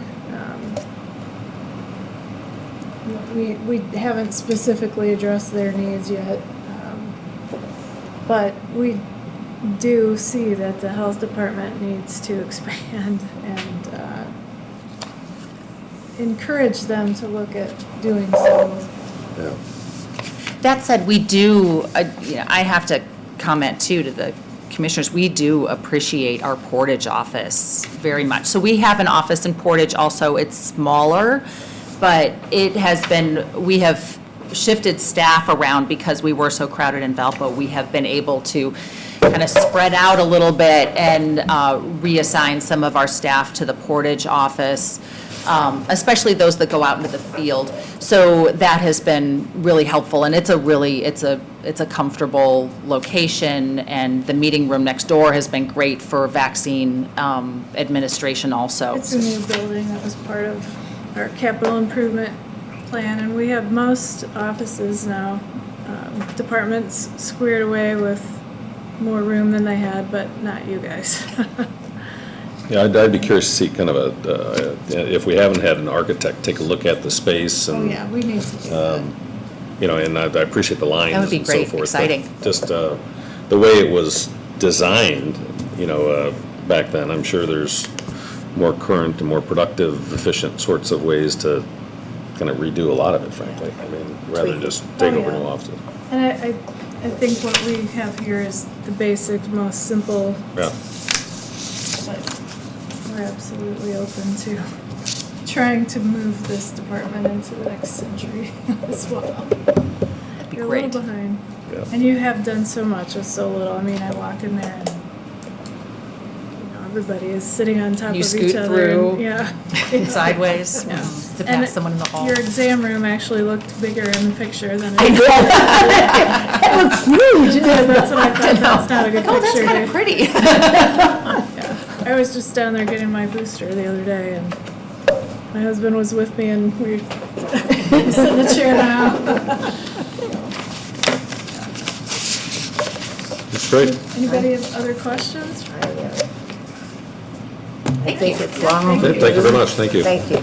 So I think for this group, you probably want to go home and think about it and look over the presentations. And I know everybody's tired. And come back. What do we have scheduled? I know we have a meeting scheduled. The 18th at 1 p.m. is the 18th at 1 next p.m.? week. Because somebody was traveling, I think. Was that Karen? Was At that what time? Okay. 5 p.m.? see what time. I thought it was 1. One, I thought it was one. I thought that's, oops. I have, 1 o'clock? I have 10. I have I 5. have 10 a.m. You have 5 also, okay. I have 5 as well, whatever that's worth. Okay, wait a minute. Why do I have 10? Had one too. Well, what do we I want to have do? 1 Friday, Split it and do 1? PM. Um, Right, I don't I think we do, I think all we need is one more meeting. Yeah, I think we can wrap this Discuss up it, in score one. it, rank I it. had one. what time is it scheduled on the master schedule? 1 to 4? 1, so it is 1. All right, let's do it at 1, or 2. I got 5 for somewhere, I didn't read it up. I know I set that up right after your last meeting. so- Today is 5, Our it's 2 5. members of the public had it right, the rest of us just, What's correct? these 2 are right, at 1 o'clock. 1 o'clock. 1 o'clock. Oh, we gotta do the public comment too, don't we? Oh, yes. All Wait a right, minute. thank you. 1 o'clock. 1 o'clock it is, right? Okay, 1 o'clock. So Okay. 1 PM on the 18th will be our next one. We do have public comment period right now, if there's not very many members of the public here, but. Do you have any public comments before we are the public? Any comments today? Anything, Rob? No? Mr. Larson? Don't get him started. Congratulations.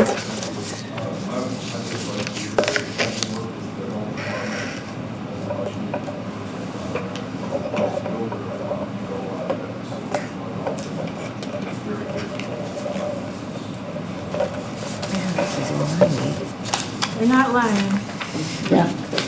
All right, so we will come back on the 1st, and Vicki, could we have new score sheets? I know I scrolled all over mine. On that day, not right now. But so one for each of the groups, the handwritings to me, because they print it all out again. Yeah, if you don't mind. Okay. And then we'll have whatever discussion and decide who we want to vote on, and if there's anyone we don't want to vote on, any projects we don't want to vote on, take them out at that time.